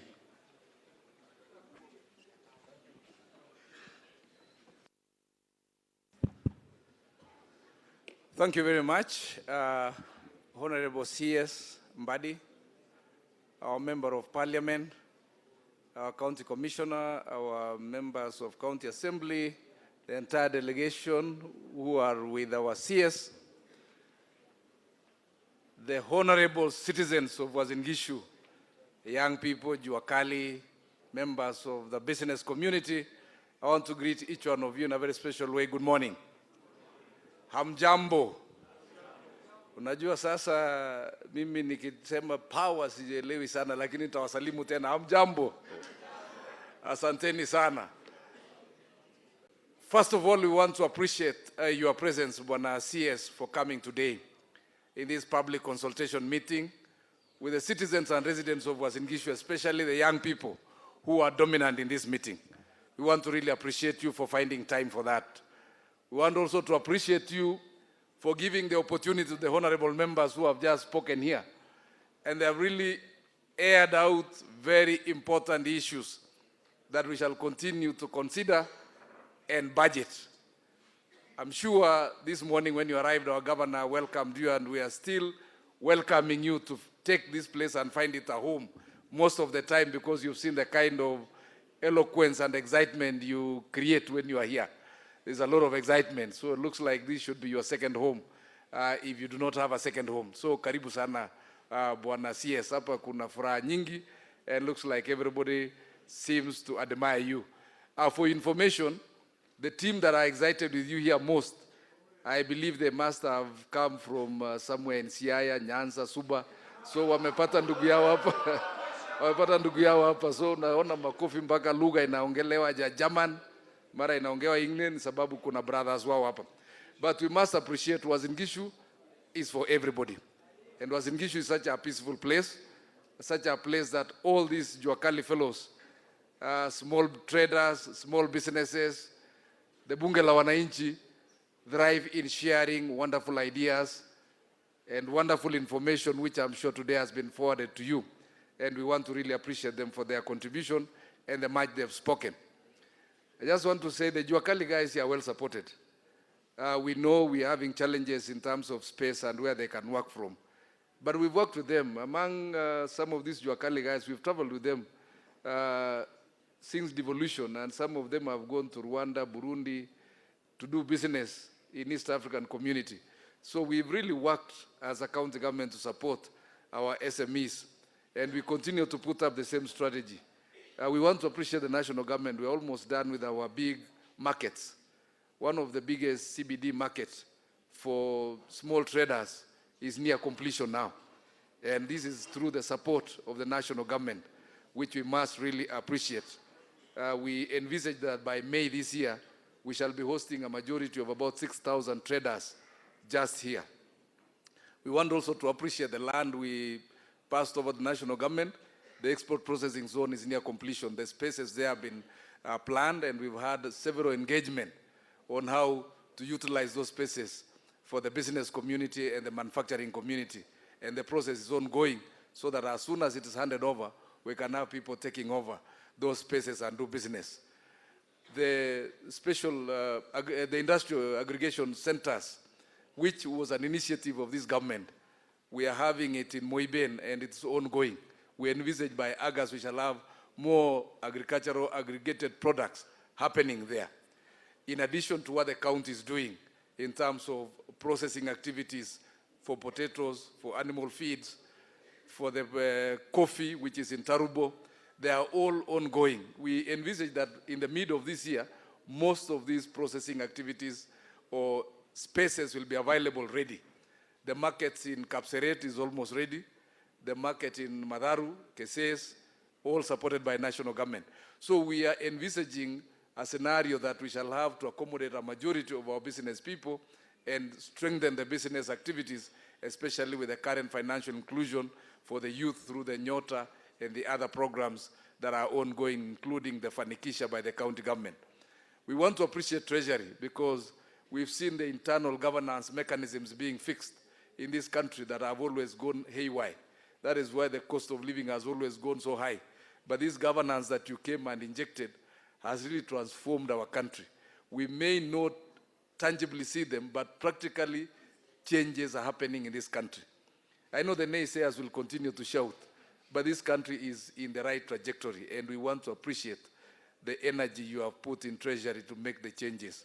We are sure the current activities happening, be it privatization to liquidate some of the institutions that are strategically not earning as income but can be used to earn as income, is very brilliant.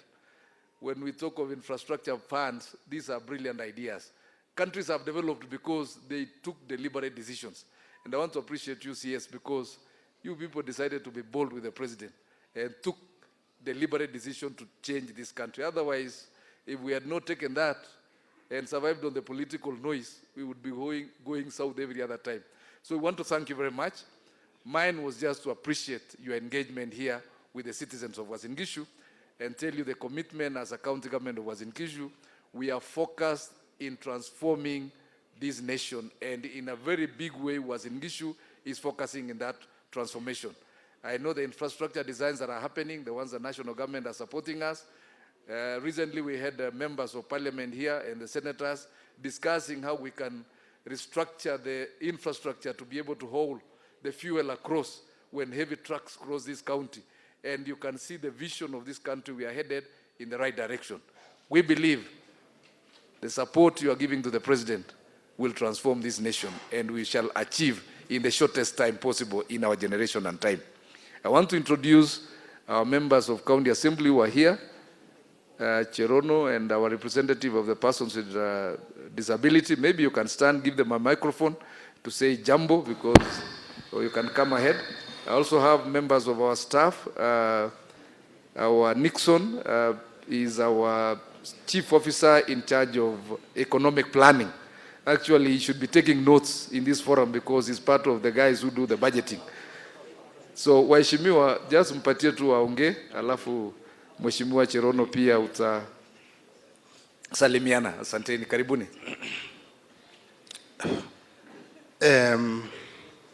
Mheshimiwa wetu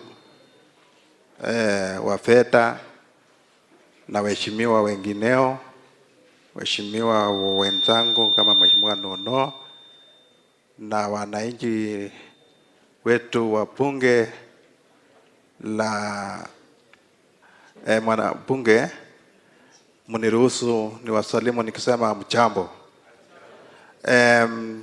Mimi kwa majina naitwa Mheshimiwa Robert Kering. Mimi ni yule ndio nawakilisha watu ambao wanaishi na mahitaji maalum katika jimbo hili letu mheshimiwa la County Assembly ya Uasin Gishu. Mimi sina mengi mheshimiwa, la sangu mimi ni machache, ni mambo mawili. Kwanza nataka kukushukuru na kusema pongezi kwa kuwa wewe ndio unamsaidia Mheshimiwa Rais wetu kwa mambo na fedha. Mimi ninakupongeza, kazi yako ni sawa na usiti kufanya na mheshimiwa kwa ya mambo hayo ya fedha. Pili mheshimiwa,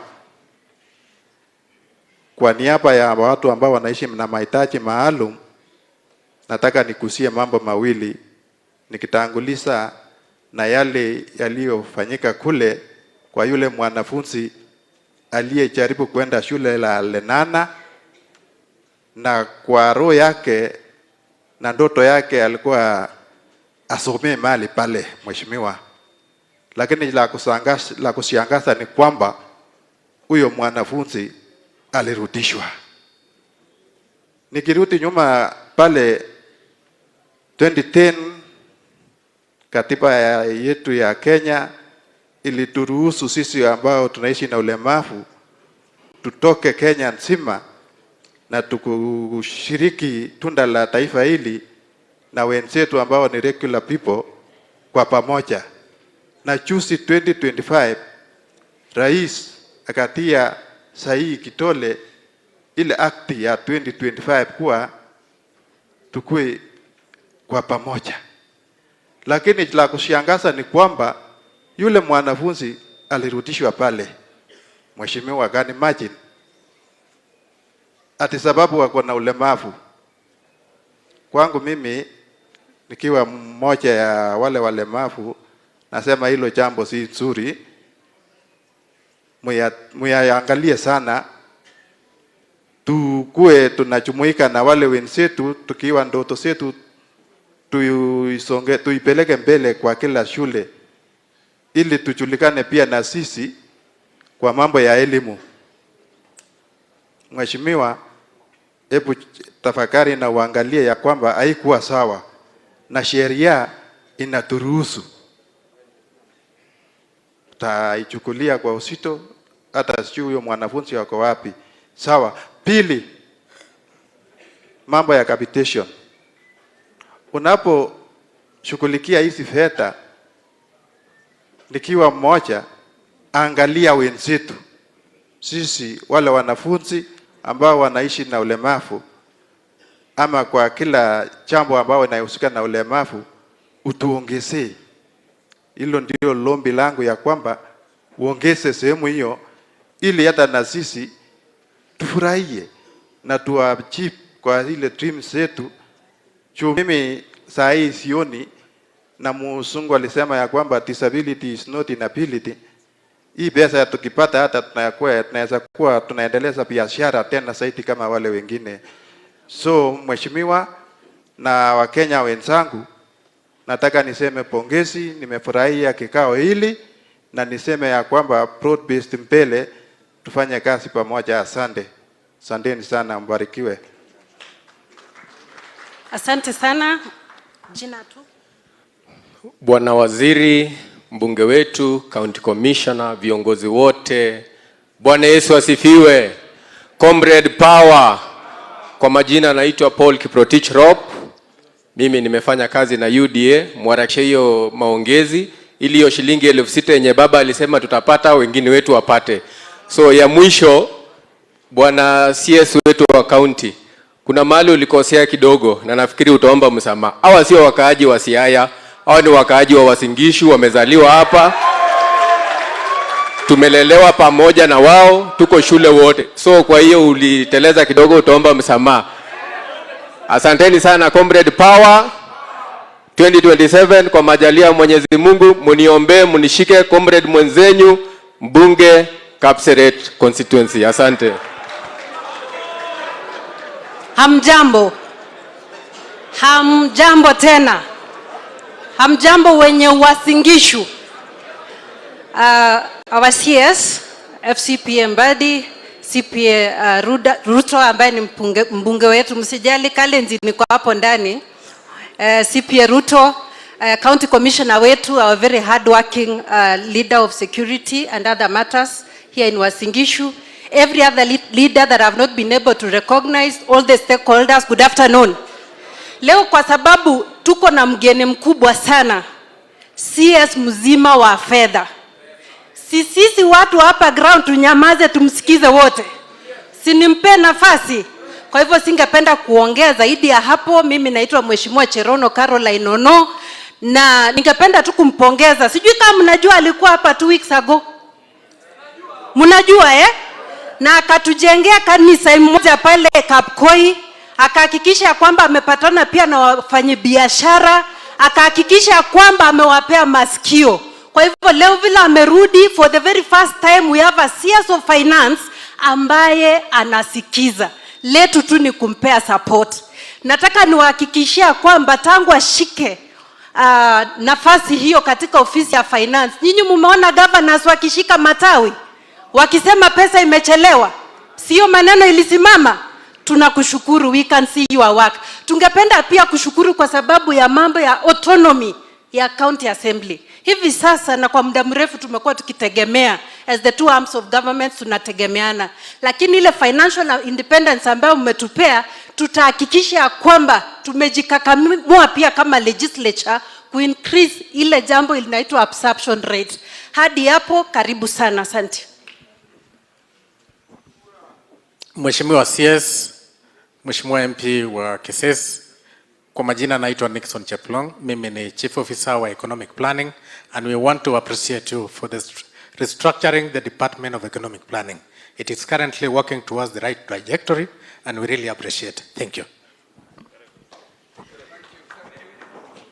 Thank you very much. As we continue with our meeting, I know our CS will be finalizing this discussion in the next 1 hour or so, less than that. Sorry, we want to recognize our PSS. You know, PS Economic Planning and your colleague. Looks like it skipped my mind. So Karibuni was in Gishu. Next time, I'll not forget that. Apologies. I want to invite, I know there is a representative of our senator, Mr. Simon Kemei. Just stand up and wave. Kemei is our manager at the senator's office. So karibu. Ningependa kumkaribisha my MP, Honorable CPA Ruto, so that he can give his comments or his remarks. Alafu atakaribisha PS. Alafu PS sasa utakaribisha Bwana CS. Karibu mheshimiwa.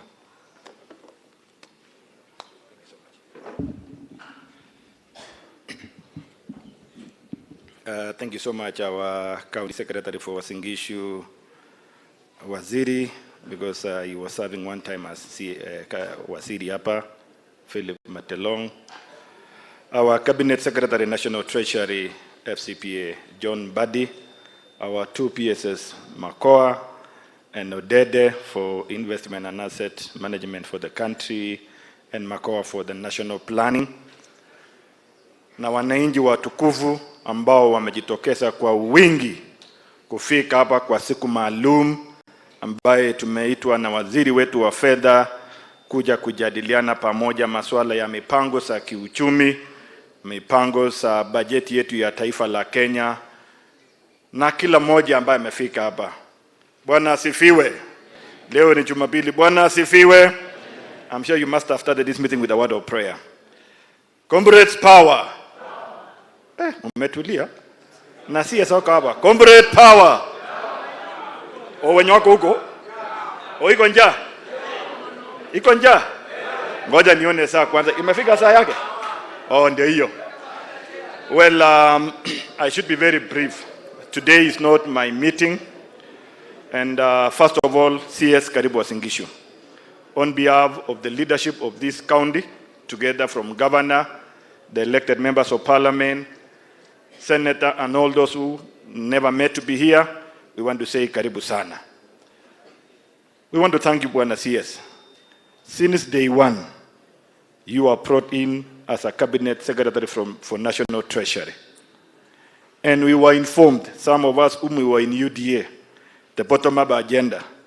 And you on the other side, I don't know, the agenda was, we had two different agendas. Ilikuwa shida kwetu kukubali. It took us time to be convinced by the president that it is possible for us to work with the people we were competing against. I remember in the National Assembly, the CS Mbadi was sitting on the other side. Except that he's an accountant like me. And I would listen to him when he takes microphone to talk and agitate or castigate or bring out issue on opposing what the government is saying. We were not ready to work. We were not ready to accept. But who is God? Today, the National Treasury of the Republic of Kenya is sitting at the county hall of Eldoret.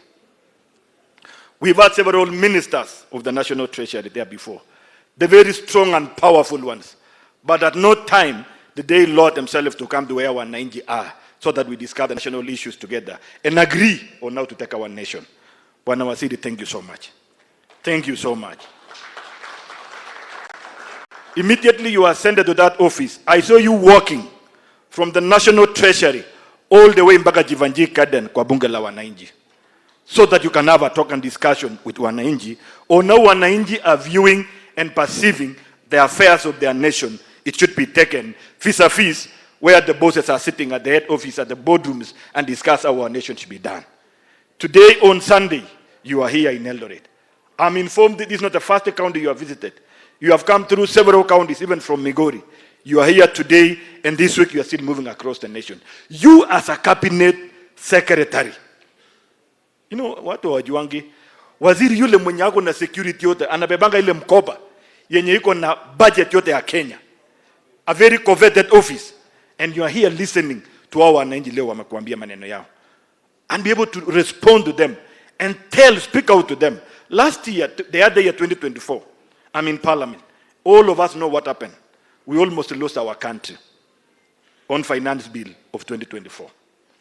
But Waziri, if you would listen, the contentious issues which were being profound at that time, and most of them were information that had already been distorted and is misinformed. But because the CS was sitting in the office and he could not speak about his own finance bill, Macu people would be blaming Parliament. The owner and the originator of the budget and finance bill is this man who is sitting here today. All the proposals is the one who is bringing out. It makes difference for him to come and speak about here in Eldoret, speak about in Nairobi, before when they come to Parliament, so that 190 can enrich it, 190 can support it. Because all of us, we have got one agenda. We want to develop our nation. Right now, Waziri, I've had a student talking about the cost of education. And it's a privilege, I'm sure you'll get a moment, to speak to us about the real cost, the nominal cost of education from ECD, primary, secondary, up to university. Because it is our desire as a nation that education being a basic social security need, it should be as cheap, it should be taken by the government so that we have a literate society. Society with knowledge, society that has acquired literacy a society that can be progressive. We really want to know where we are going. Lastly, because it's not my time, I've just come to welcome you. I know Kenyans are following. On Tuesday, you appeared in our committee. I sit in the Committee of Finance and National Planning, where we are oversighting the Department of National Treasury.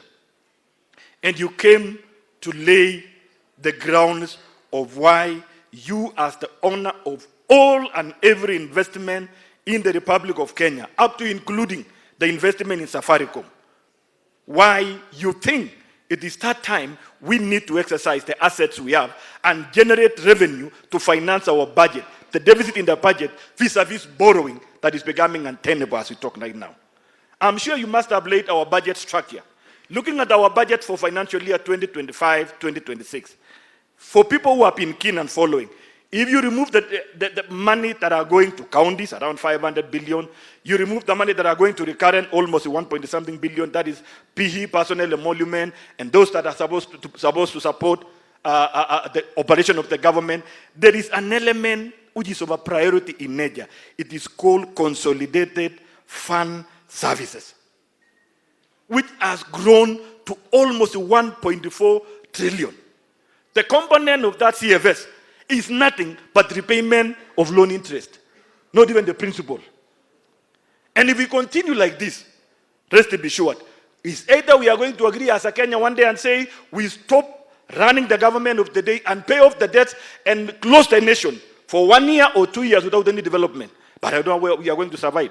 How will our health services survive? How will our education survive? So we must come to a point of discussing and agreeing together as a nation, not as a person, as a nation, disregarding our boundaries in political persuasions, disregarding our boundaries in religious persuasion, disregarding our boundaries in ethnical persuasion, and agree that as a country, Kenya, with the entire 43 tribes, we must come to a point of honesty and transparency and agree to make a decision, a very tough one, so that we can offload and relieve ourselves from the shackles of the dead.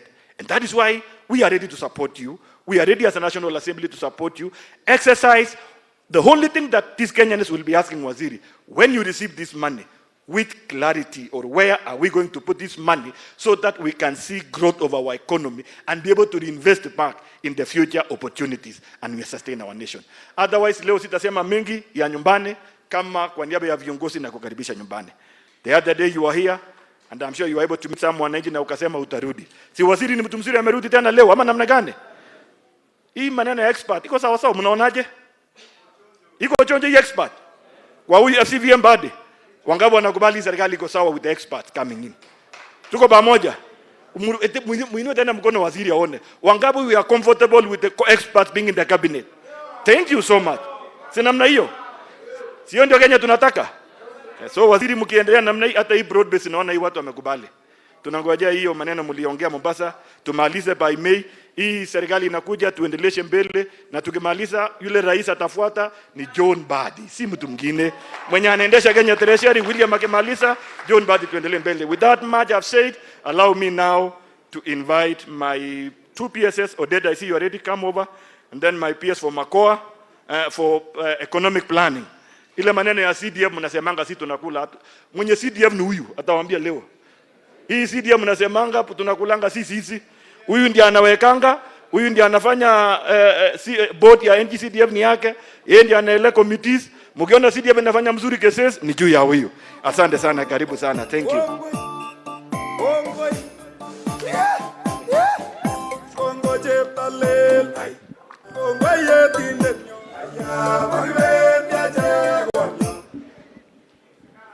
God is good. God is good. And all the time, tusalemeni kwa hewa, please. I didn't know that this hall is that big. When you sit in front, you think we are having only a few people in this hall. Our Cabinet Secretary, the National Treasury, the area MP, the Ngao team represented here, my fellow Principal Secretary, Dr. Boniface Makoa, members of Parliament, those who are here, I think some of them have left, members of County Assembly, together with the executive, the business community, student leaders from various institutions of higher learning, distinguished members of Bunge la Wananchi, all invited guests, wananchi wenzangu, ladies and gentlemen, good afternoon. I am delighted to welcome you on behalf of National Treasury to this stakeholders forum here in Uasin Gishu County. The Cabinet Secretary is on tour of the counties with a view to creating a public awareness and seeking public views on the budget-making process and privatization of government-owned enterprises. We started this journey in Migori County, then Kakamega, and now today we are here at the home of champions. Subsequently, this bandwagon will head to Nakuru, Kiambu, Meru, Garissa, and Kilifi counties. This engagement brings together participants representing various interest groups, including the elected leaders, the business community, student leadership, Bunge la Wananchi, among others. This is in tandem with the Constitution requirement for public participation in formulation of government policies, programs, and legislation. Firstly, this forum has given you, the people of this county, a platform to engage the Cabinet Secretary on the benefit of privatization. And I want to tell you that privatization has and will improve efficiency in the management of government-owned enterprises. It will reduce the fiscal burden on the public budget and stimulate economic growth. It is evident that over the years, many government-owned enterprises barely survived on substantial government subsidies due to operational inefficiencies, and the Cabinet Secretary will elaborate on that. The perpetual injection of capital to such entities limits the state's ability to fund critical social services and infrastructure. Through privatization, we are able to attract private capital, cutting-edge technology, and managerial expertise, which enhance productivity, service delivery, and competitiveness. Additionally, privatization of government-owned enterprises supports the development of capital markets, encourage foreign and domestic investments, and align with the broader economic reforms that strengthen our market-driven economy. For your information, the ongoing offloading of government shares from Safaricom and Kenya Pipeline Corporation will help in revenue generation without increasing debts and taxation. Secondly, we are here today to gather your invaluable views on the budget-making process for the financial year 2026-2027, which is already ongoing. Public input is actively sought through consultation forums and submissions to ensure that the budget aligns with the priorities of citizens, and I believe that we will be getting those submissions so that we can look into them. Let me assure you that your views will not only be heard, but they will count, as Waziri will tell you more shortly. Ladies and gentlemen, now let me go to this issue that was raised on AGPO. We have embarked on the rollout of electronic government procurement system, popularly known as EGP, at both national and county level. The implementation and the use of EGP will result in reduced cost of goods, works and services. It will increase transparency in procurement process and practice. It will improve efficiency in procurement. It will maximize the value for money, accountability, improve confidentiality, integrity, authenticity of transactions, and streamline procurement processes. And this will enhance procurement information management that will facilitate procurement planning, monitoring, evaluation, and reporting. In this regard, because I think it was raised by National Chamber of Commerce Director, and I want to take only 1 minute in explaining that. The government has reserved 30% of procurement of goods and services to people living with disabilities, youth and women. And for you to access this, you have to register. Access to the government procurement opportunities, that is AGPO. This one is enshrined in the Constitution, and I want to urge the youth and affected population to register under AGPO to benefit from that 30%. I can assure you that almost, I think, only maybe 10% or 5% of all those who are here are registered with AGPO. And for you to access those tenders, how many people are having smartphones? I just want to take 2 minutes. How many people are having smartphones? You have smartphones with you. Can you Google EGP Kenya? I want to tell you today, just as education, so that you can know how to access those things. How many have Googled EGP Kenya? EGP Kenya. Badu, you are there. Then click that one, you will see the window of EGP. Once you see that window EGP, click procurement plan. You will see all that the government has budgeted for the last financial year. This is 2025-2026. Click any state department, even if it is the office of the president.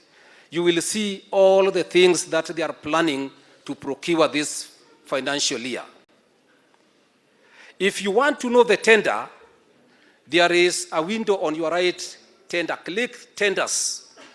You will see all the tenders that have been published.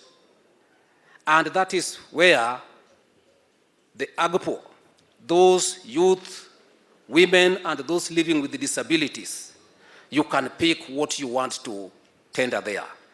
Once you tender, it is restricted for you. Nobody else will get all whatever you have, you intend to procure for the government.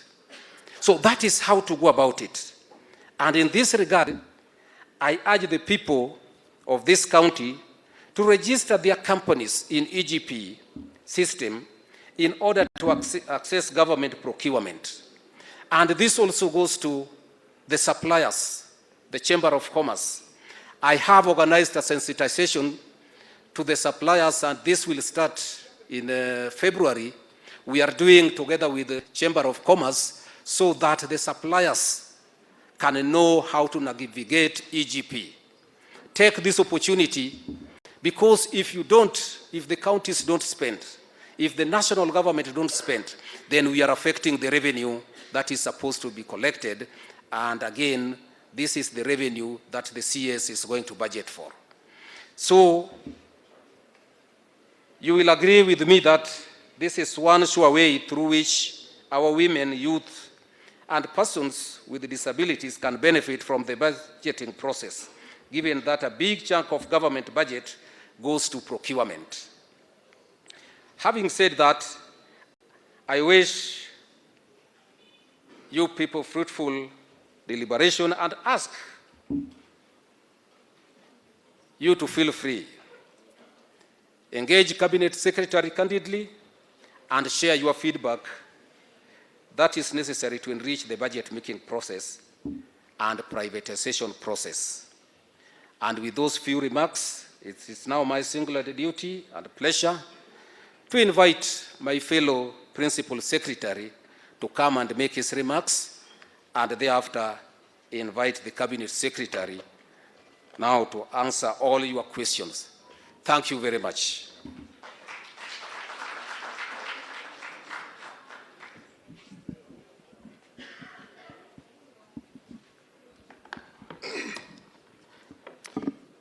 Thank you. The Cabinet Secretary, the National Treasury, my colleague PS Cyril Odede, county leaders present, Mheshimiwa, Asante for being here, the business community, Bunge la Wananchi, students forum, our youth from this great county of Uasin Gishu, government officials present, wananchi wote, I greet you in Jesus' name. Bwana asifiwe. Good, is it morning or afternoon? Good afternoon. Before I start off, CS, allow me just to recognize one of the chair, the chair of one of my parastatals who is here with us, and I'll give reasons why I want him to always attend this engagement. That is Professor Wachana, chair of KIPRA. Tumpigie makofi tafadhali. Young people, are you here? Young people, power. Young people, real. You know why I'm saying that? It is because KIPRA picks young professionals. These are just a few remarks before I read my official remarks.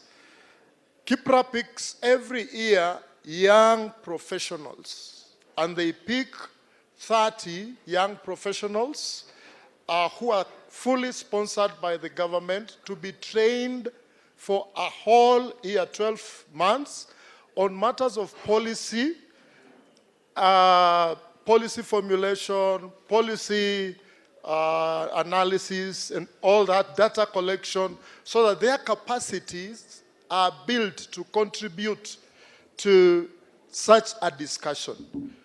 And we have also 10 who are self-sponsored. But through the leadership of the CS, within our department and together with KIPRA, we are now decided that in this budget and going forward, 30 are not enough.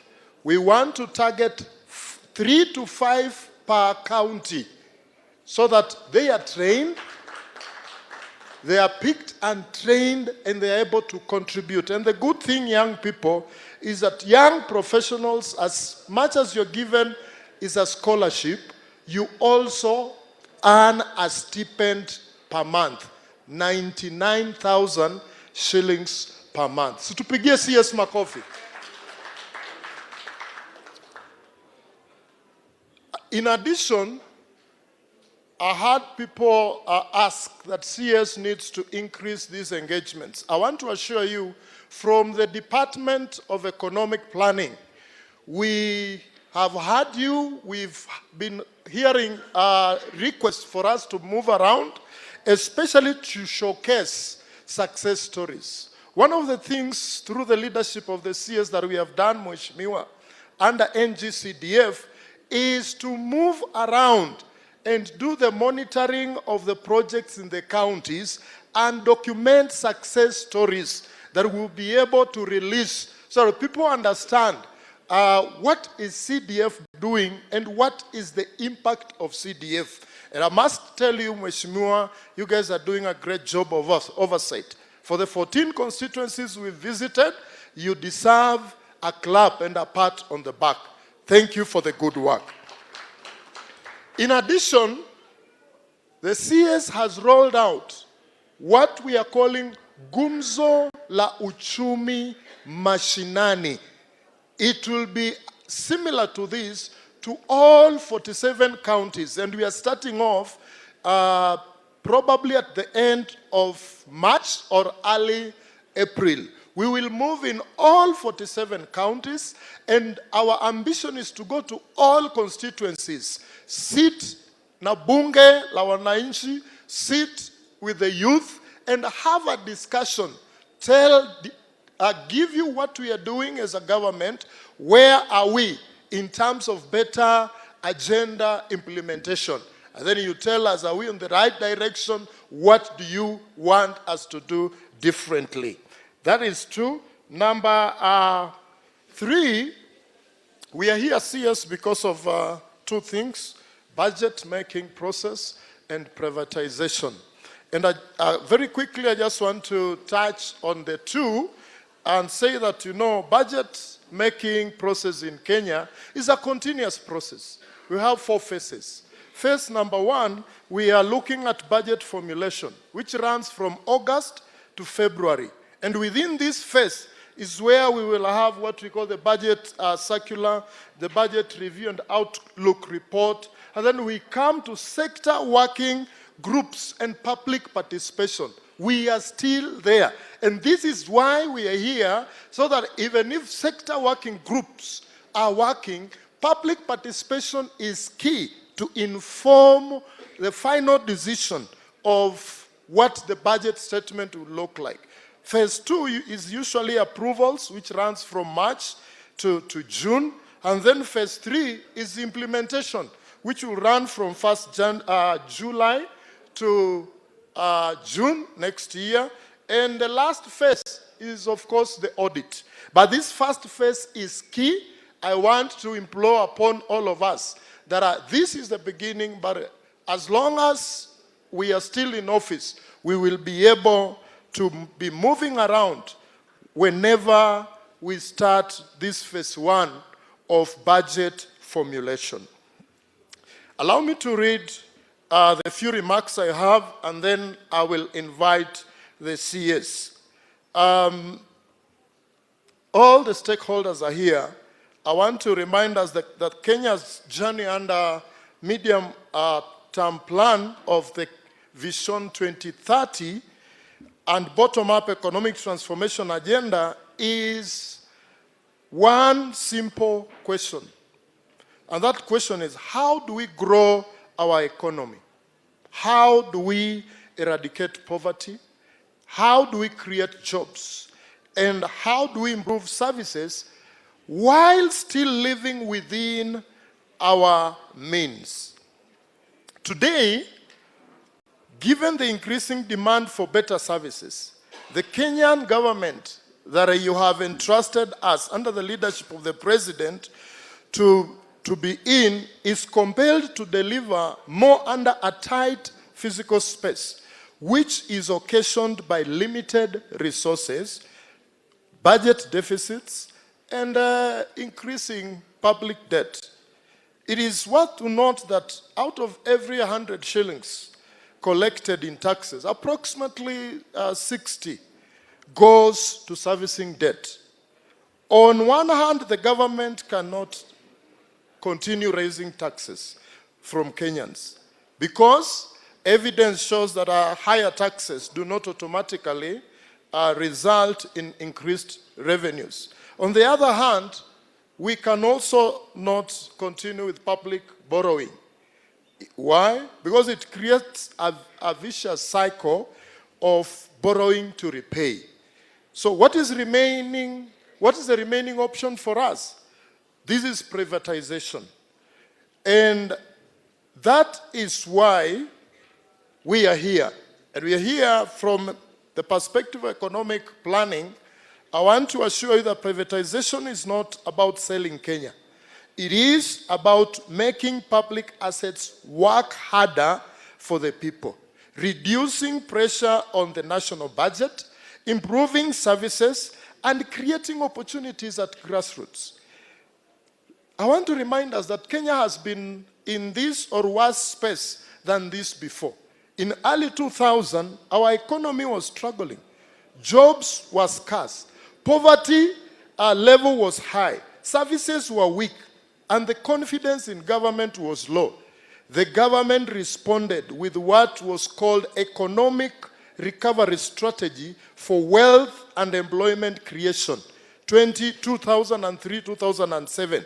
And the strategy that was put in place restored discipline, opened space for private enterprises, focused government on its core role. The result was renewed growth, rising employment, and improved service delivery. The lesson from that period is that when reforms are well planned like this, when reforms are well explained to people, they work for the people. That very time, that is when we had the reform in telecommunication industry. Yeah? And we had government liberalizing private investment and putting in strong regulation that gave birth to what we call Safaricom today. And today, the Safaricom that was privatized, some shares were floated then, is what we are seeing today. And we believe that the way and the direction of government will result in positive results. We are here in this county of Uasin Gishu just to engage you in public dialogue. Public dialogue that builds trust, allows concerns to be heard, and helps government adjust reforms. Your feedback on service quality, affordability, and access is not an obstacle to reforms. It is what makes reforms legislative and successful. Allow me not to continue, but take this opportunity to welcome the Cabinet Secretary, Honorable Badibiro, Badimwamo, Pinyolo Rojatelo. Badibiro, Badimwamo, Pinyolo Rojatelo. Badibiro, Badimwamo, Pinyolo Rojatelo. Badibiro, Badimwamo, Pinyolo Rojatelo. Kinene, Tineno Ruto, Nyolo Rojatelo. Kinene, Tineno Ruto, Pinyolo Rojatelo. Oni Badibiro, Badimwamo, Pinyolo Rojatelo. Badibiro, Badimwamo, Pinyolo Rojatelo. Kinene, Tineno Ruto, Pinyolo Rojatelo. Kinene, Tineno Ruto, Pinyolo Rojatelo. Ni Badibiro, Badimwamo, Pinyolo Rojatelo. Badibiro, Badimwamo, Pinyolo Rojatelo. Kiyude, Tiyudo Ruto, Pinyolo Rojatelo.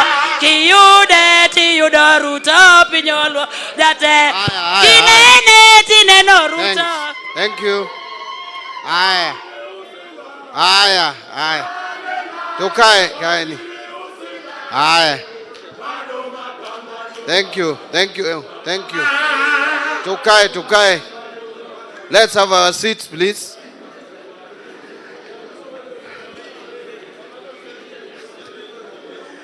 Eldoret oye! Eldoret oye! Eldoret TV! Vijana viva! Comrades power! Thank you. Aya. So, you will allow me first to make my official speech. Alafu ndachukua muda kidogo sana. I speak off the cuff. Alafu nitamalizia hapo. Mmeniruhusu? Asante.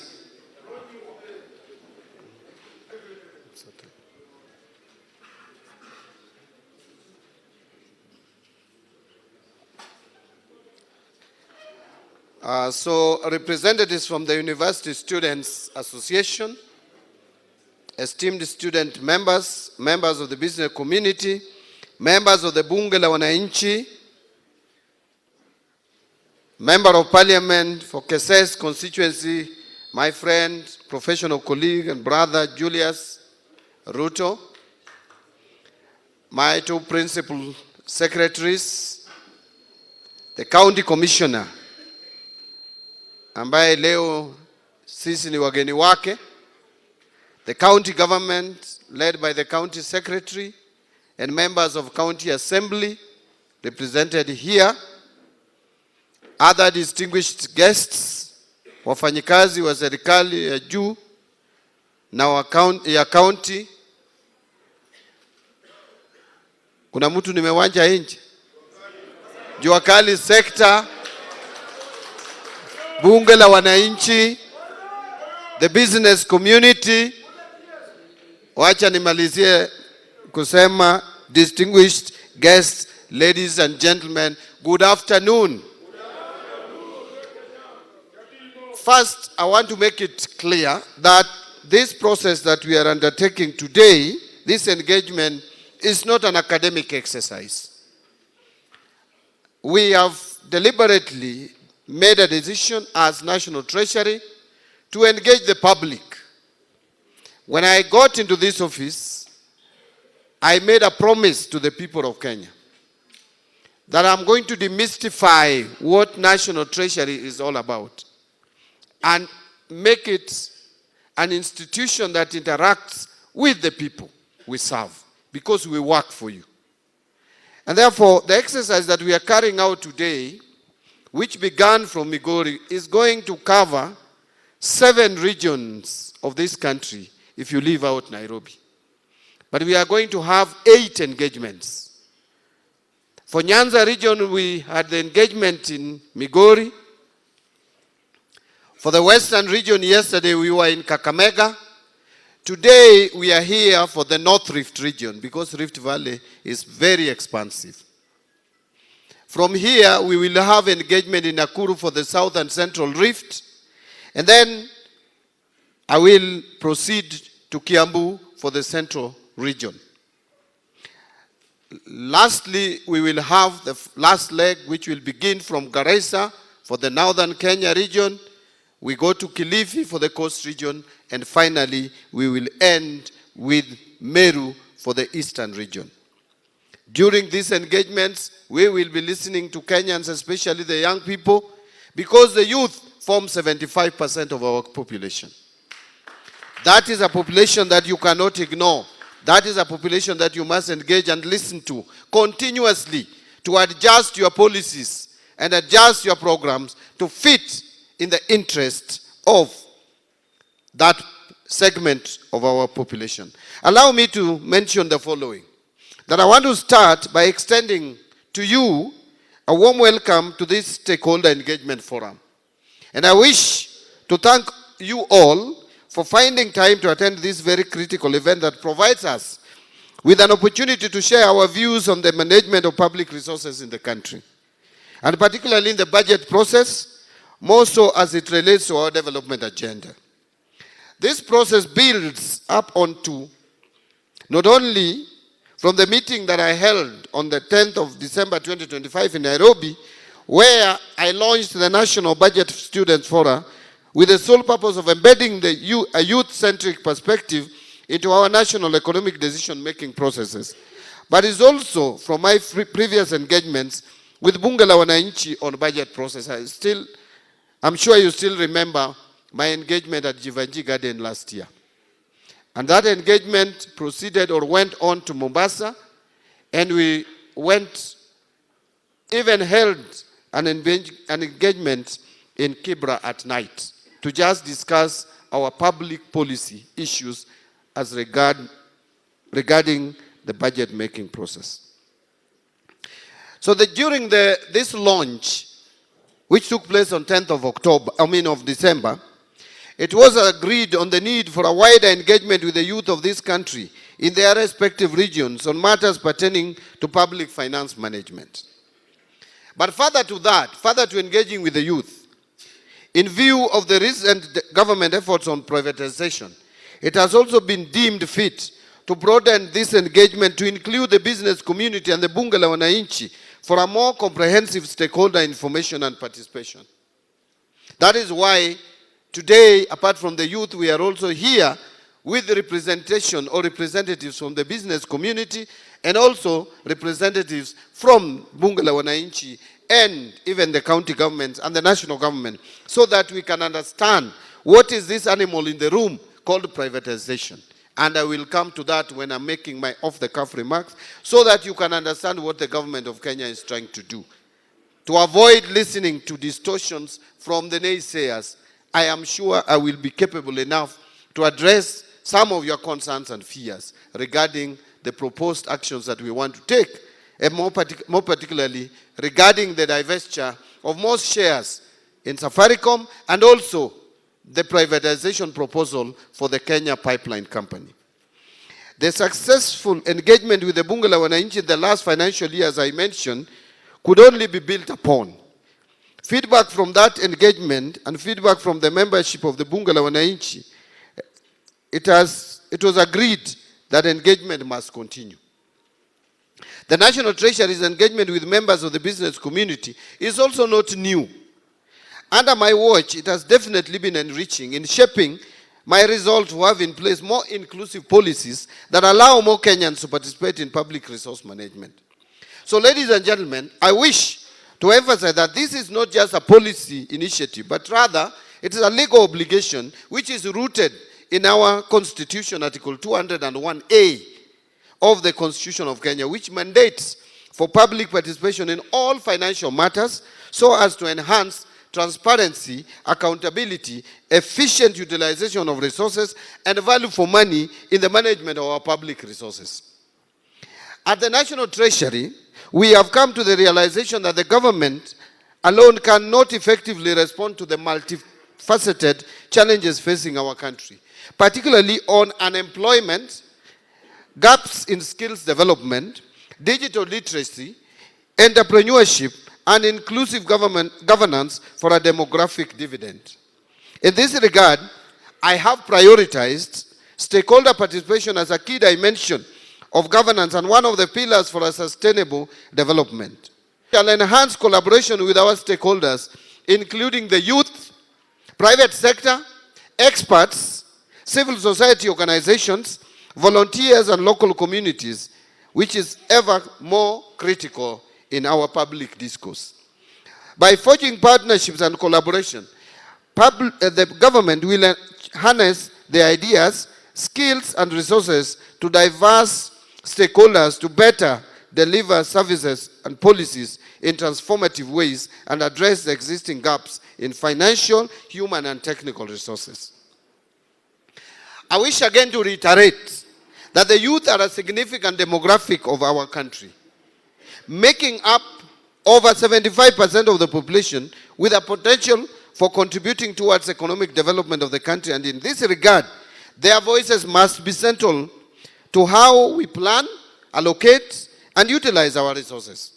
This has therefore necessitated a shift in public financial management towards inclusive and participatory governance, where citizens, including youth, actively engage and participate in policy formulation and act as co-creators of government policies and services. Ladies and gentlemen, Kenya has adopted privatization as a strategic economic policy shift to promote efficiency in the economy by subjecting more services to market forces, to improve competitiveness, revenue generation, aid in fiscal consolidation pathway by reducing government spending on inefficient state corporations, and market development in deepening Kenya's capital market. So the objective of our privatization agenda is to ease the burden of governance of these institutions from the government to the private sector, who are better equipped for the market economy. The National Treasury will in this regard continue with sound macroeconomic policies to enhance resilience and create a conducive environment for the private sector to thrive, including the local business communities. This strategic response is anchored in our bottom-up economic transformation agenda and also on the fourth medium-term plan, MTP4. And these frameworks prioritize sectors with high youth employment potential, such as agriculture, micro, small, and medium enterprises, housing, healthcare, and of course, the digital and creative economy. And these sectors are not only engines of growth, but also platforms for innovation, entrepreneurship, and job creation for the youth. So over the recent past, the youth of this country have expressed themselves over important national issues which include high cost of living, unemployment, and governance transparency. We still remember vividly 2024, more particularly what would have turned out as a dark day in this country. That was the 25th of June 2024. What the youth of this country were protesting about was the issue of high or rising cost of living. Number two, the youth were also complaining about unemployment. They are coming out of colleges with good certificates.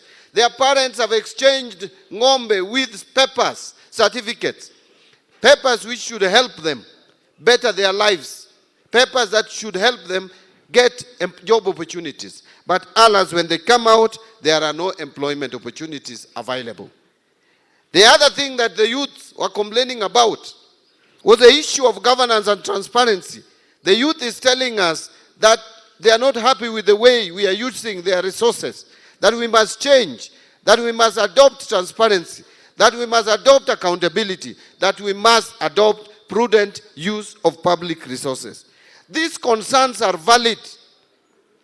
These concerns demand for immediate action. We cannot just sit and watch as students complain, as youth complain, and as they express themselves.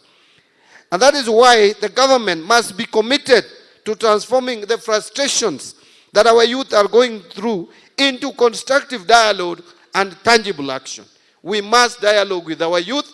We must act on their demands. We must put to the best our ability to make sure that we transform these frustrations into productive engagement for the betterment and progress of our country.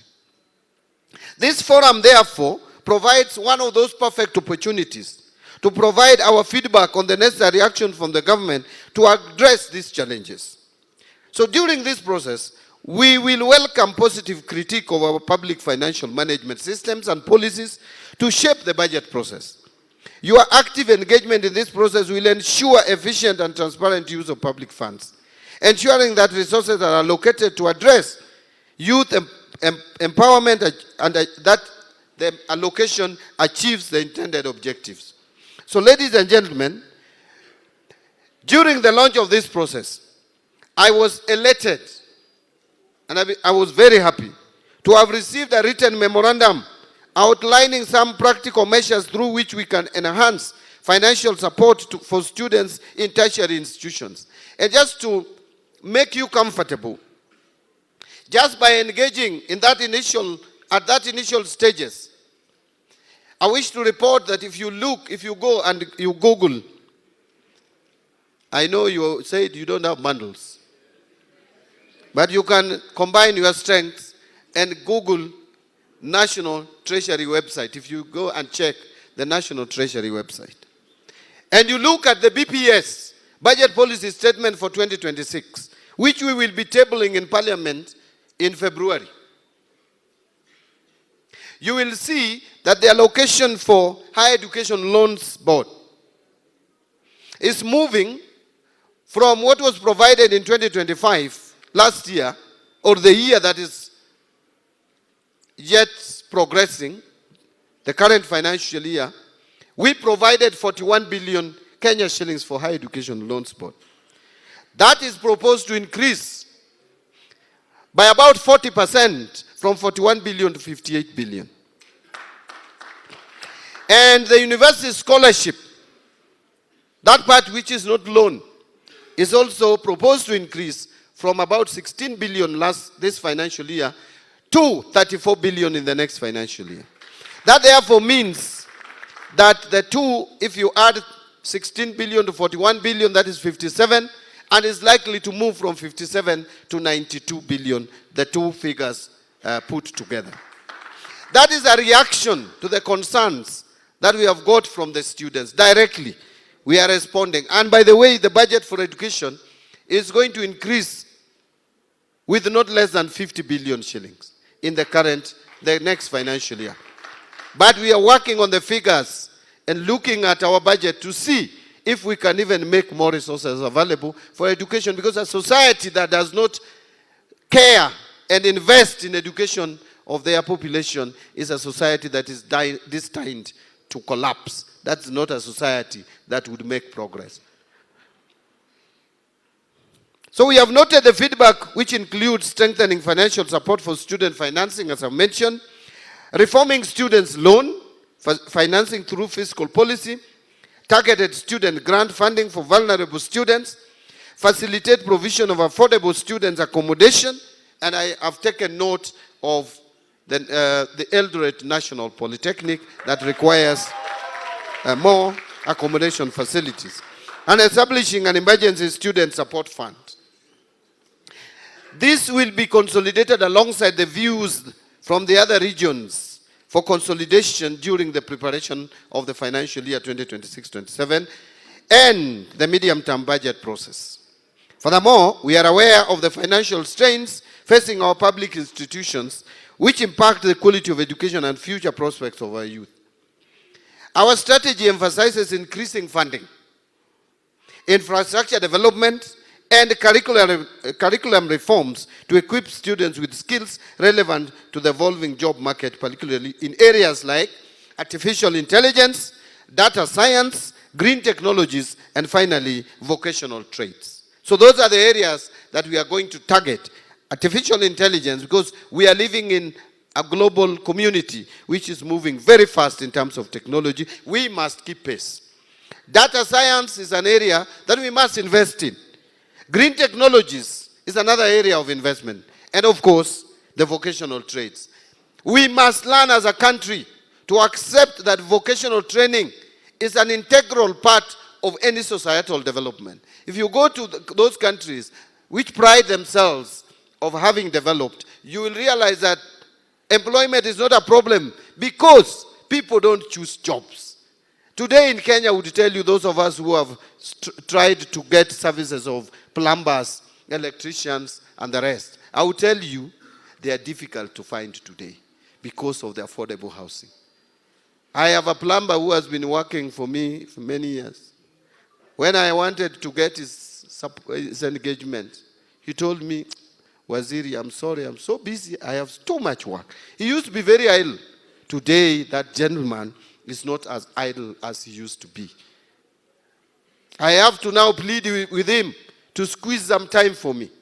That is the country that we should live in, where all trades have something, where all people with different expertise have something to do, have something to offer to the economy. And I will come back to that. Ladies and gentlemen, as you're aware, the government has been in the process of formulating 2026-27 financial year budget and also the medium term. We have, in this regard, prepared a draft 2026 budget policy statement containing the proposed policies and resource limitations for the period. That is the resource envelope. It's already on our website. This document has already been uploaded on the National Treasury website for public review and comments. I am looking forward to receiving valuable comments from you to inform its finalization before we submit it finally to Parliament by mid-February. I wish to urge for your concerted effort to enable us build a Kenya where opportunities are accessible to all, where youth are empowered to lead, and where our collective aspirations become reality. Together, we can forge a prosperous, inclusive, and resilient nation. On privatization, and I'm drawing to a close. I'm back in very few papers. Then it has sema machache off the cuff. So, ladies and gentlemen, on privatization, I have this to say. Privatization is often part of a broader process of structural reform. Privatization transactions are complex and require careful consideration of a number of issues. Well-designed and implemented privatization policies are essential to ensure credibility of reforms, to help governments achieve their objectives, and to create efficient and competitive markets for goods and services. Privatization of state-owned enterprises ushers in the private sector to participate in commercial activities that government-owned enterprises are taking. This is necessary because the private sector carries out commercial activities more efficiently than public sector, especially in competitive industry. By the way, I hope you are aware that you as individuals and your private businesses are included when I make reference to the private sector. It's not some strange animal somewhere. If you can do some small business, you are also in the space of the private sector. The benefits of privatization include, but is not limited to, the following. 1, lower prices, better quality of goods and services produced, wider choices for consumers, more innovation, minimal red tape in decision making, and of course, less corruption. That is the value and virtues which the private sector bring into business. Less corruption. To safeguard these benefits of privatization, the government has a social obligation to maintain a fair business environment through appropriate regulations and policies. Already, Kenya has developed a fairly robust regulatory environment with the Competition Authority of Kenya overseeing all sectors of the economy, supported by sector-specific regulators such as Communications Authority of Kenya. So privatization as a key tool to address the following 3 main or major economic issues. That is, balancing of government debts, public expenditure rationalization, and revenue raising, which we also call revenue mobilization. So we talk about revenue mobilization, we talk about expenditure rationalization, and we talk about government debt. In this regard, a robust program must be designed to address fiscal sustainability challenges by limiting government debt, constraining budget deficits, that is reducing budget deficit. And that is one of the questions that one of us asked, that what are we doing to make sure that we correct the messes of the past? 1, we are limiting government debt. 2, we are constraining budget deficits. And we are promoting counter-cyclical fiscal policy. Having pursued in the past few years fiscal consolidation, the policy has now reached optimal levels and hence cannot be pushed further. Kenyans are saying they are choking. We are overtaxing them. We cannot continue to tax Kenyans anymore. And what I mean here is not that you are not going to pay taxes. What I'm saying is that we cannot continue increasing taxation. If anything, now we must look for ways of reducing the tax burden on Kenyans. That is what you expect. You don't expect any more taxes to be loaded onto your payslip or your businesses. In fact, yesterday I said, well, in Kakamega, that if you are someone who has gone to school to learn matters taxation, one of the principles of taxation is that you target wealth. You target rich. After targeting wealth is when you can come to income. Income should attract the least tax. And finally, the segment that should not even be taxed is trade. Trade should never be taxed. So we should try as much as possible to reduce taxes on trade. Let people do business, make their money, and expand those businesses. You know, when you have more money, you expand business and you create jobs. That is the only way you can create jobs. By allowing people who are doing business or who are in trade to do business and expand their, make money, use that money to expand their businesses and employ more people. That is the only way to create jobs. And that is probably one of the areas we are not getting it right. That is why you find our unemployment levels continue to rise. We need to look at that area very carefully. And I've tasked my team at the National Treasury to see how we can make trade more friendly in terms of tax policies. You will agree with me that unlike taxation, Privatization can never reduce private sector wealth. Taxation reduces people's wealth. But privatization does not.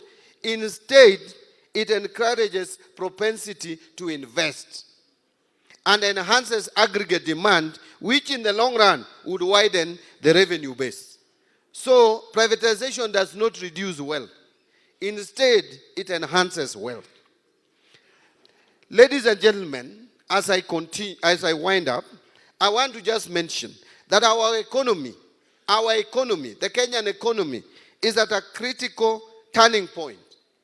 And to sustain the economic achievements that have been realized thus far, both from macro and fiscal perspectives, like lower inflation, lower interest rates, currency stabilization, GDP growth, we must turn to innovative financing mechanisms to fund our infrastructure and public service projects. As the financial needs of the government continue to outpace our available public resources, private sector participation has become a critical tool in addressing infrastructure gaps, enhancing service delivery, and promoting sustainable development. There are many success stories. I know one of us spoke about cases where privatization has failed. And indeed, it is true. There have been previous attempts to privatize some government institutions with disastrous outcomes, like Uchumi Supermarket. But probably one of the reasons why Uchumi failed and others which have failed is because of the timing. Privatization, if you don't time it perfectly, then you definitely fail. But those privatizations that have been timed have succeeded. And let me give you examples. The first one is with regards to Safaricom. Safaricom was started in 1997 as a small department in government. Very tiny. It was making profit, yes, but it was not a profit worth talking about. The government, therefore, made a decision at one point to privatize Safaricom. We are not privatizing Safaricom today.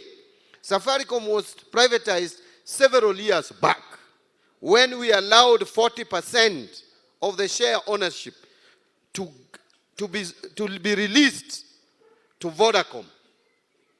So the government then of President Moi retained 60%. 40% was sold out or divested and released to Vodacom through Vodafone Kenya, which is a subsidiary of Vodacom South Africa, which Vodacom South Africa is a subsidiary also of Vodafone UK. So the parent company is called Vodafone UK. Vodafone UK formed a subsidiary in South Africa called Vodacom. That subsidiary came and invested in Kenya and formed a subsidiary called Vodafone Kenya. So it is Vodafone Kenya which owns 40% today of Safaricom. 60% was still held by the government. Come 2008, President Kibaki saw it fit that the government was still too heavy in Safaricom and decided to release more ownership of Safaricom. But at that time, a decision was made to release it to people, to individuals, Kenyans and those international investors, but individuals. These individuals now own 25%. So Kibaki, Moi sold 40%, if we can use that word, selling liberally, and left us with 60 as a government through the National Treasury. I am the shareholder in Safaricom on behalf of the people of Kenya. After that, Kibaki came and released 25% to the people, both Kenyans and foreign investors. Now that took away 65% of ownership of Safaricom from the government. Today, the government has only 35%. But the kind of profit that we are now getting out of this 35, the dividend that Safaricom gives government, is much more than when we held 100% of Safaricom. Why? Because the private sector brought in efficiency and management style that has transformed Safaricom to be the largest and the most profitable company in East and Central Africa. There's not even a single company that makes more profit than Safaricom. So we have this 35, but we are still making much more money. But then, in business, you must always be dynamic and pragmatic. If you sleep and you say, yes, because now I'm making huge profits, that there should be no changes. This Safaricom must continue, must remain. Let me tell you, the telecommunication sector is very dynamic and changes every day. There is technological advancement. Safaricom must respond. Safaricom must invest in other regional markets. Already Safaricom has gone to Ethiopia. They have not broken even. They are still not making profit, but they have expanded into Ethiopia. Safaricom must be supported to get into other markets in the region. And that will require heavy investment. Even before we go to talk about government financial needs, let us talk about the Safaricom as a company. Safaricom Kenya, which we call Safaricom PLC. It requires more money. And let me tell you this. People who have knowledge in finance, like us, we know this for a fact. That when a company requires more resources, more capital injection, they will do what we call capital call. They will go to the shareholders and tell them, we need money, we need 50 billion, we cannot continue operating the way it is, we need 50 billion. And the moment they say they need 50 billion, the government of Kenya holding 35% will be required to contribute 35% of that 50 billion, which will translate to about 16, 17, 18 billion. Now, at that time, already a call has been made. A call is made to John Badi, who is the CS National Treasury. I am sitting at the National Treasury, and Safaricom needs 18 billion. And at that time, lecturers are in the streets protesting for low salary. They want their salary to be enhanced. Our doctors are in Upper Hill calling Duale to come down because there is no money. Our children need more money to go to school. There is no capitation. We need more money to go to SHA because the 13 billion that I put for primary health care is not enough. You require more, 4 billion more, like now I've been told. We have to release 4 billion more to go to SHA for primary health care. 8 billion that we have put for emergency, chronic, and critical illnesses like cancer, diabetes is not enough. I am weighing these options. Do you think I will put money in Safaricom, or I will put money to pay lecturers, and put money to pay SHA, and put money to pay capitation? Which one, where will I put money? Will I put money for education of our children, or give money for more shares in Safaricom? And what then happens to Safaricom? This is what will happen. Because the government of Kenya as a shareholder has no money to put, the other shareholders will come in to put more money where the government would have put. And your shareholding will be diluted without paying you even a shilling, whether you like it or not. And it has happened with KCB previously. KCB, there was a call-up like that. Government didn't have money. Our share ownership came down automatically because there were other investors ready to put in money to get the company on its feet. That can happen with Safaricom. And we have seen it. And that is why we are saying we must release some of the ownership of shares in Safaricom when we can be paid good sum of money, reasonable, decent. 204 billion is not pocket change. Even if we were to wait for that dividend from Safaricom, how much is it? 15% gives us about 7 billion per year. This 15% that we are releasing would give us about 7 billion at the current dividend payout rate per year. Divide 204 by 7, how many years is that? About 30 years is when we will get this money that we are getting today. That is before you take into consideration the time value of money. As accountants, we know what we call time value of money. 7 billion today is not the same as 7 billion 10 years from today. But let me come back a bit.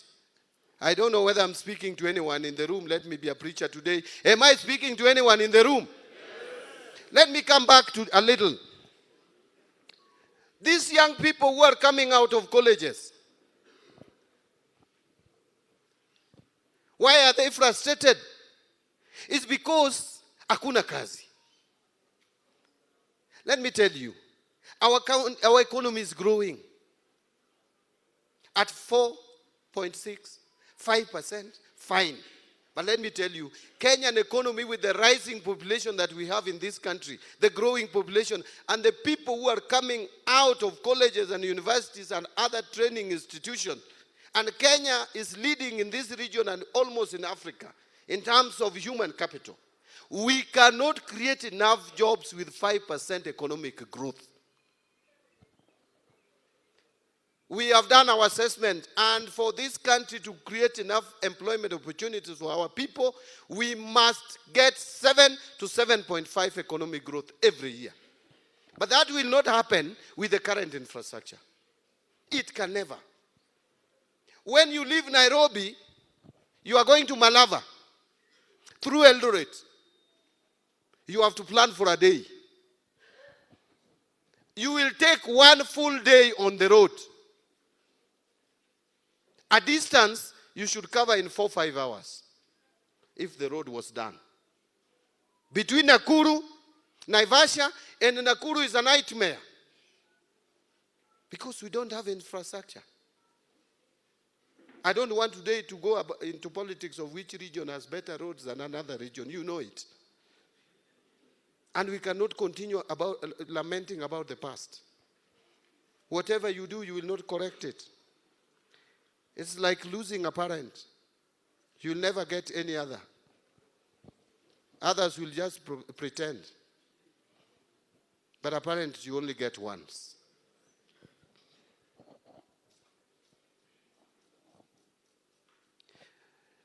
Yes. If you left Malava with your fish going to Nairobi, you must spend more in preserving it because the road is terrible. When you arrive in Kenya, you are coming from other place and you arrive at JKIA. Those of us who travel, you see the shame of our airport. We must develop that airport. The president has spoken about it. We must do it. And that is why I'm happy working with Ruto, because he's a bold leader.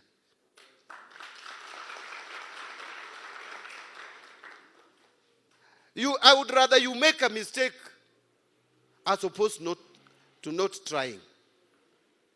That you are always cautious. You don't want to take risks. Because some tribal people will shout on top of their voices that you are doing nothing. But let me not go there before my time of going there. I am still on privatization. Listen to me. JKIA requires about 260 billion to do. Can we borrow money to do it? Do you want us to borrow money to do our airport? 260 billion. Airport which will take about 20, 30 years to repay back. And that loan you take, you will pay in 5, 6 years. That is why SGR has not given us the economic benefits that we thought we would get. Because it is a 30-year project and we didn't even land with it where it should have landed. We have left it in someone's shamba. It's not making serious economic impact as it would have. What if it reached Malava? And we accessed Uganda and we accessed Rwanda, Burundi, and Central African Republic, where we should have targeted as a market. Which market is there in Naivasha? Nothing. So is it paying? Who will carry their load all the way from Malava to chase SGR in Naivasha.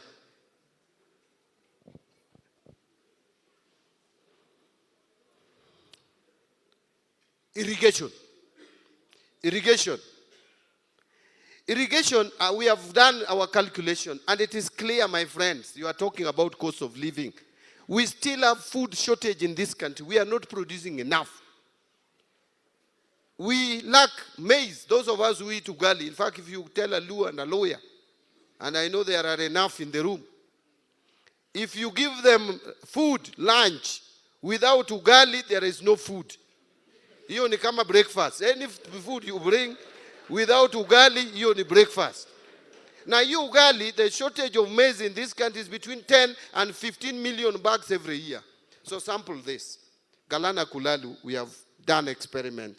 Right now, we are harvesting. We have harvested, actually, from 1,500 acres that we did as an experiment. Each acre is producing between 30 and 35 bags. And in one year, you harvest twice. So that is 60 to 70 bags per year. 60 bags, let's take the lower. 60 bags. And if we do a dam along River Tana for Galana Kulalu, if we do the dam, we will spend between 30 and 40 billion. By the 200, we can irrigate 200,000 acres. Each acre producing 60, multiplied by 200,000. That is 12 million bags of maize every year we will make. You have covered the shortfall of maize production in the whole country. That is why we want money. We need money to do serious investment. Lastly,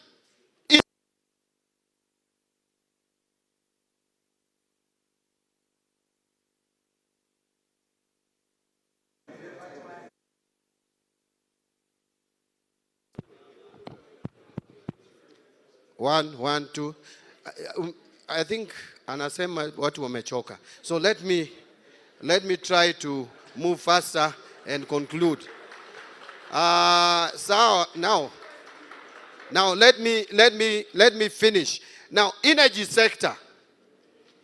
There is no economy that can grow without reliable energy.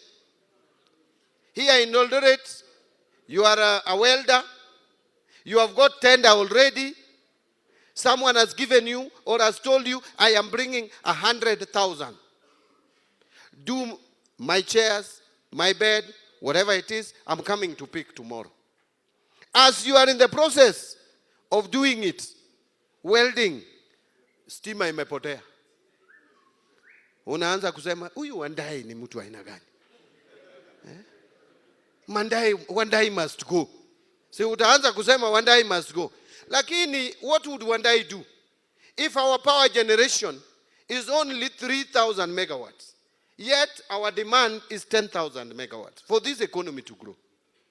So we must get energy, and energy is very profitable. Energy generation, energy transmission is profitable. So we need the resources. This money that we are going to get out of Safaricom, we don't want to use it to finance the budget. We are going to use it, put it in infrastructure fund. And then we now do what we call blended capital. We attract other investors, private investors. We tell them, here is JKIA. The cost is 200 billion. As a government, we have 50 billion. We want people who can give us the other 150 billion. This is how profitable it is. Over the next 30 years, you will be getting your income. We will also be getting some as government. So we combine our resources. We are not going to do this investment as government 100%. We'll just be putting a percentage to de-risk the project. So we take JKIA, we put some money there. We take Galana Kulalu, the government puts its money, private sector puts money. We go to a road which should be tolled. Instead of doing the whole road from Rironi Mau Summit, as we have done it through PPP, we will put some government resources there, maybe now to extend it because this other one is concluded, to extend it to Malava through Eldoret and the other one through Kisumu. We put some money as a government to lower the cost so that motorists are also not overcharged. And then we bring the private sector and we work together. That is what President Ruto's government is planning to do, to take Kenya from where it is to where Singapore is. And Singapore was a journey that was begun a particular day, on a certain day. That journey has been walked and they have reached there. We can also walk it. We are also human beings, just like them. Let no one discourage us. Finally, on Kenya pipeline, those who are saying that the prices of fuel will be high, pipeline does not sell fuel. Listen to me. Fuel is being sold by business people. They use pipeline as a transport mechanism, logistics. And by the way, if pipeline is run with the efficiency of private sector, the cost of transporting fuel will even be cheaper. And we still have regulatory authority. The price of fuel is every month being determined by a body called EPRA. There will be no adjustment upwards on the price of petrol or diesel or mafuta taa just because pipeline, part of it is in the hands of the private sector. That cannot happen. And lastly, this thing you are talking about, security, our data, our what, let me ask you, you think shareholding controls the security of your data? Or the security of the country?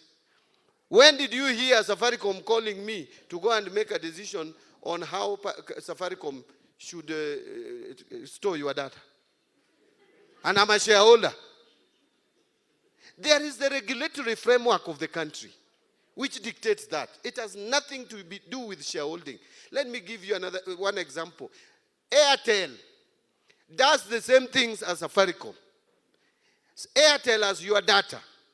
The same way Safaricom has your data. It's only that Safaricom is bigger. But Airtel is also a telecommunication company. And it has your data. It has my data. I have an Airtel line. And Airtel, there's not even single ownership of government. It is owned externally. The shareholding is external. There is not even a Kenyan owning shares in Airtel. Why is it that our data and our secrecy is not being released or misused by Airtel, and only Safaricom will release our information when we release more shares? And Airtel is owned 100% by the foreigners. It's because our regulatory framework does not allow Airtel to play around with our data, our information, and our security. So whoever is telling you that is cleverly just using excuses to stop and frustrate the government agenda. Mimi nimemalizana na maneno official hiyo ya nini yote hiyo privatization. Budget, I heard you say, what do you have? What do you have? I didn't come here to be asked what I have for you. I came here to listen to you, to hear what you want me to put for you in the budget. Hiyo ndiye ninataka. Ni nini from Eldoret? And by the way, this team which is here, you will give us official and written memorandum. The business community, you are going to give us a written memorandum. The youth, the bunge la wananchi, mseme which projects are lagging behind, which have been started, which you want us to complete in Eldoret. Sasa mimi nimetoka Suba, ninajua nini hapa Kesesa ama nini? Ama Kapsaret. Mnaniuliza which road am I coming to do? How do I know the roads here? Si nyinyi ndiye mnajua the road. Nyinyi ndiye mnajua wapi hakuna maji. Sasa mimi nitajuaje? Hiyo ndiye sababu nimekuja hapa nisikize. So muandike hizo muweke hapa. We go and we prioritize. Sawa sawa? You know, I think I understand you because the way budget has always been done is that mtu anakaa hapo treasury floor, 14th floor. Anaandika vitu zake, alafu siku ya kusoma budget ni kama ni secret ingine. Hiyo sanduku sijui imebeba nini. Ninakuja nasoma vile iko. In fact, I told my people one day, some of them in the budget office, I look at them, mtu anatoka kwake Karen, anaenda 14th floor, ama 10th floor, treasury, jioni anarudi. When he wants to go for holiday, anaenda boma yake iko Kiambu ina border Nairobi, hajui chochote. Niliwaambia, I will be taking you for a week, ukae Samburu. Uone vile watu wanaishi before you come and compile the budget. So that when someone tells you that there is River Tana in Tana River, River Tana, where children are crossing to go to school the other side. Na wanaweka, imagine River Tana, mtu anaweka hizo the poles. Pole inawekwa hivi, another one inawekwa, mtoto ana balance hivi, anaanguka kwa maji. Anakuliwa na crocodile. This is real story. Hii is story ya to make you laugh. It's what I saw with my eyes. Real story. From independence to last year, ndiye sasa tumeanza kujenga daraja mbili. Na the cost of one is only 100 million. If you are just sitting in Nairobi and someone is bringing you that story, unafikiri ni mchezo. But if you go to the ground and you see, then you realize that this country, we are unfair sometimes to some of us. That money, just our taxes we pay, the whole country just goes to some specific areas because they produce presidents and deputy president and ministers for finance. That watu wengine ni kama waishi kwao, hiyo ni mbaya. Hata God will not forgive us. So wacha ni malizie, lakini wacha ni waulize. Si mnaangalia TV? Si mnasikia radio? Si mnaangalia WhatsApp na social media? Si mnaambiwa ati Ruto hajafanya kitu? Some of you are also clapping. Wacha niwaambie kitu kimoja. And listen to me. When Ruto became president of this country, you people don't know where Kenya has come from. IMF had told us that Kenya was among the 6 countries in Africa which were going to default in paying their debts. 6 countries in Africa were not going to be able to pay their debt in 2024, 2025. One of them was Kenya. All the 5 have defaulted. It's only Kenya which did not default.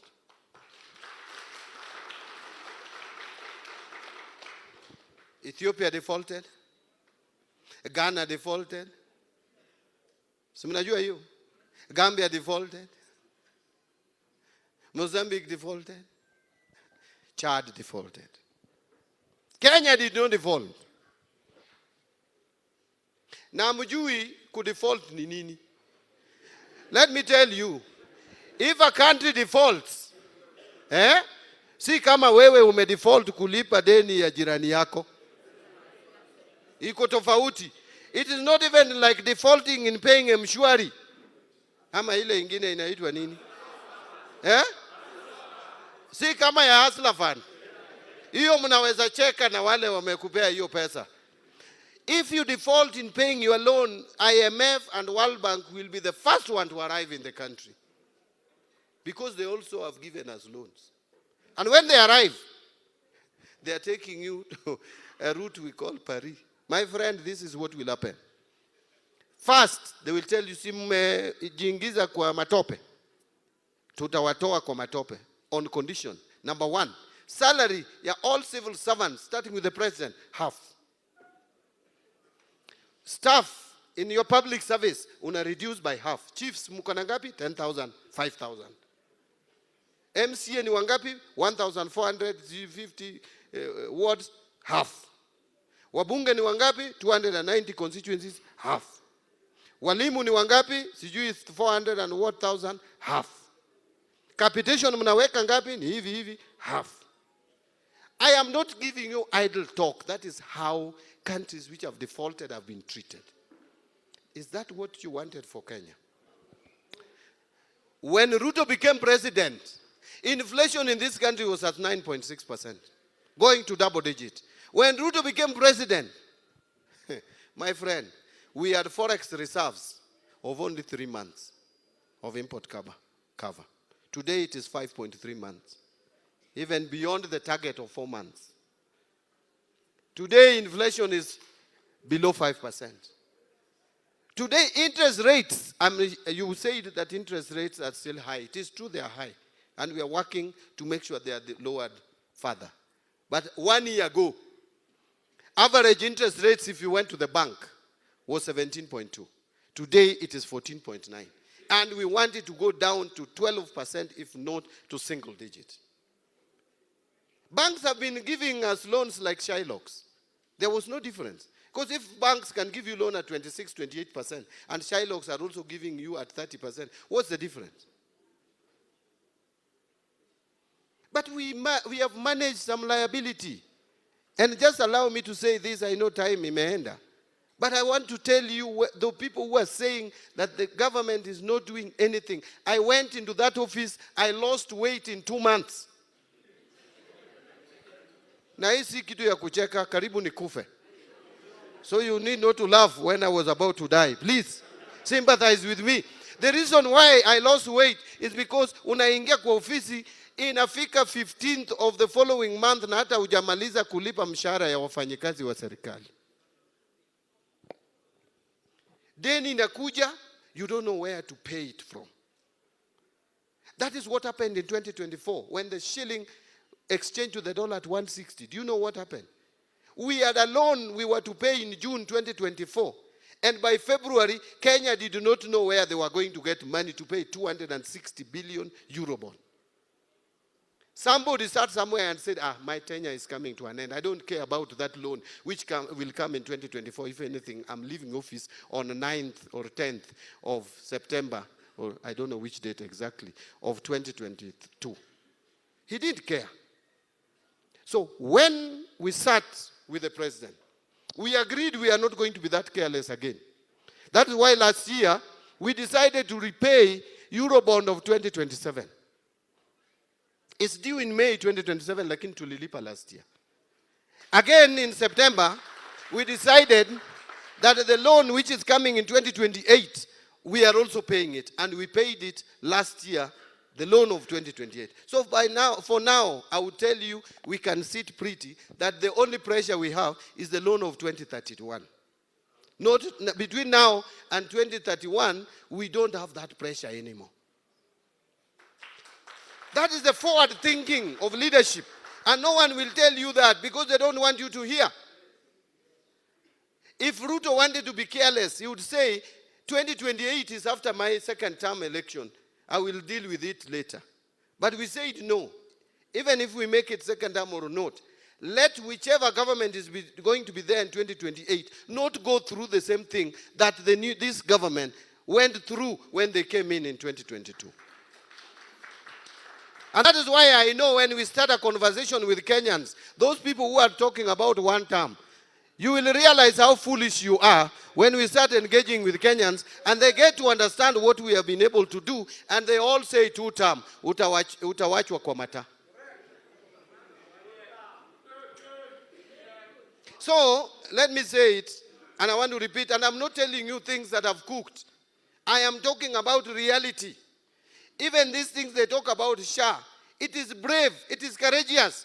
Kenyans, we must find a way of treating our sick, especially people who cannot afford. SHA may struggle. Everything started. Hata wewe ukinunua gari mpya, uta make mistakes, it will jack, it will fanya hivi, but mwishowe utajua kuendesha hiyo gari mpaka saa unaweka tu miguu hivi na gari inaenda peke yake. SHA has just begun. It is picking up. So what is this kelele? They made kelele about housing. Is it now not changing the landscape of this country? Look at what is happening across the country. Every town you go to, you see big buildings. You are wondering, what is this? Am I in Dubai? Where is this?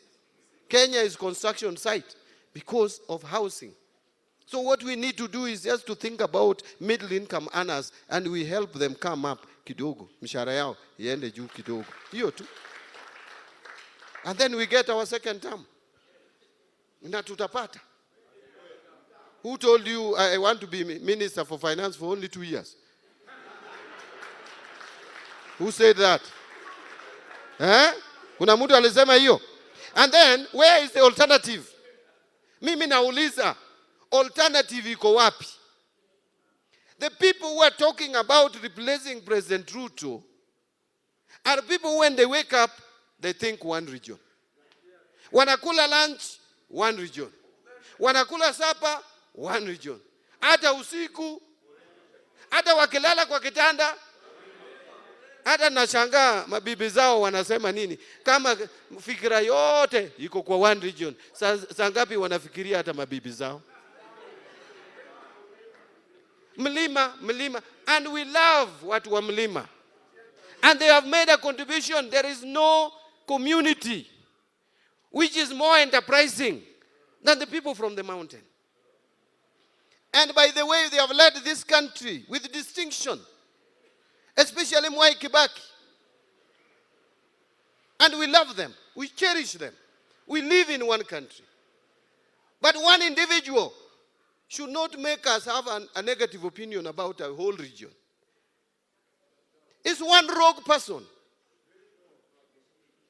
who can wake up a leader who has even been deputy president of this country and start telling us that if you are coming from another region, you cannot go to a national school.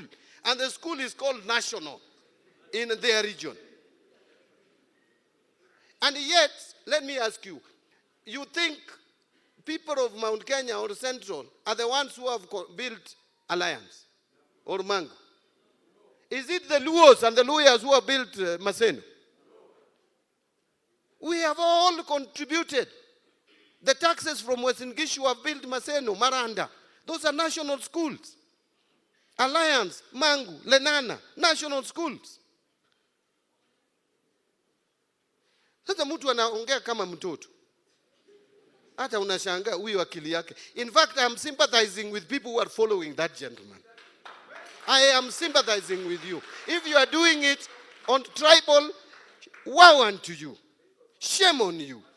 How do you support someone who wants to divide this country? And we know the consequences. Remember 2007, what we went through. In my neighborhood, next to my home, a woman came with a head, kichwa, peke yake, ya bwana yake. Ajui mwili ingine iko wapi. Because of 2007, we don't want to go back there. Leaders who are still having such mindset, I want to tell you, your time is up. This Kenya does not belong to you. In fact, you don't belong to this country. You should find your own country to live in. This country is for people with progressive minds. People who are thinking about tomorrow, not tribal bygones. Let me wind up. I know in this congregation, tuko na watu wa chama changu. My party. My party. My party. My party remains ODM. And by the way, I love what we UDA. Lakini, my party is not UDA. My party is ODM. And just listen to me. We are working together with UDA, but we are in ODM. And my party leader is Dr. Buruding, and I want to tell those who are in ODM.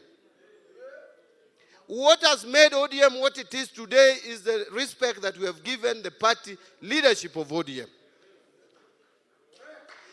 There is no single individual in this world who has no weaknesses.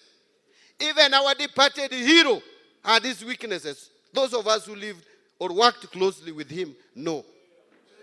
But anybody has a weakness.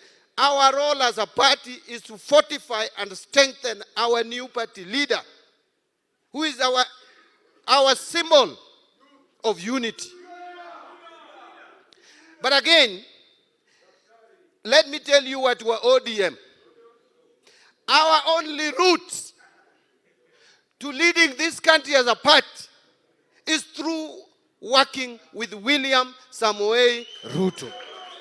We have no any other choice. And by the way, if you are out here and you are speaking another language, you go to Nyanza. The people of Nyanza have already decided. They are giving Ruto a second term. And once tukimalizia hiyo yake, tukimalizana na Ruto, in 2032, hata sisi tuko tayari kuongoza hii nchi. Kwa hivyo, mimi ninataka kuwasihi watu wa UDA, wakati ikifika, 5 years is not a long time.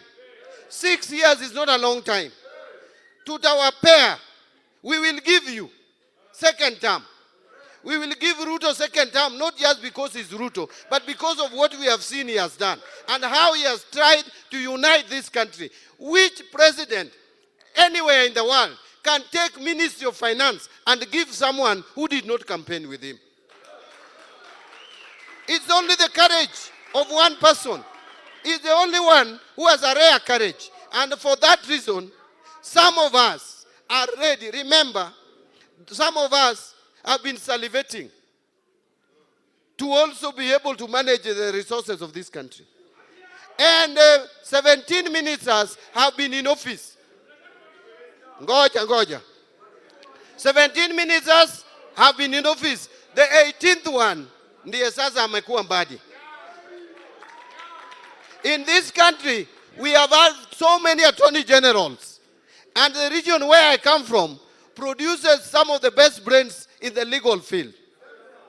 But since independence, the first attorney general who has come from the region where I come from is Dorcas Oduor, appointed by William Ruto. And let me tell you, we have agreed as ODM. ODM is in Nyanza. ODM is in Western. ODM is in the coast. ODM is in Northeastern. ODM is in Turkana. ODM is in Masai. We are remaining as one united whole because we know our strength is in unity.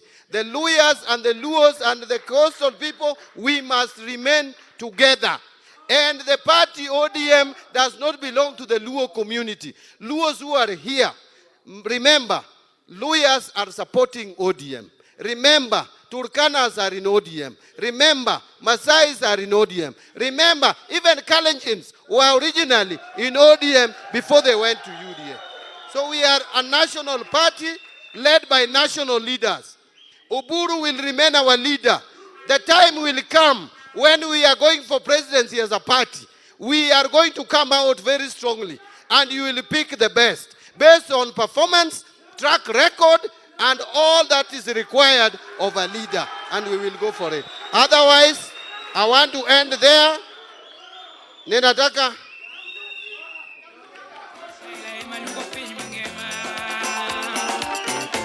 so, ngoja, thank you. So my brother Shundu, you requested me to support you with a school fees of 39,500. Hiyo tumelipa tayari. Hiyo is cleared. And now my sister, hata wewe ninataka unione kando, tuone vile tunasaidia maneno yako. Na wengine. Otherwise, nyinyi muko hapo, kuna vile tunawapanga, kila mtu atapangwa. Sawa sawa. Eldoret oye! Eldoret oye! Vijana tibim! Vijana tibim! Asanteni sana.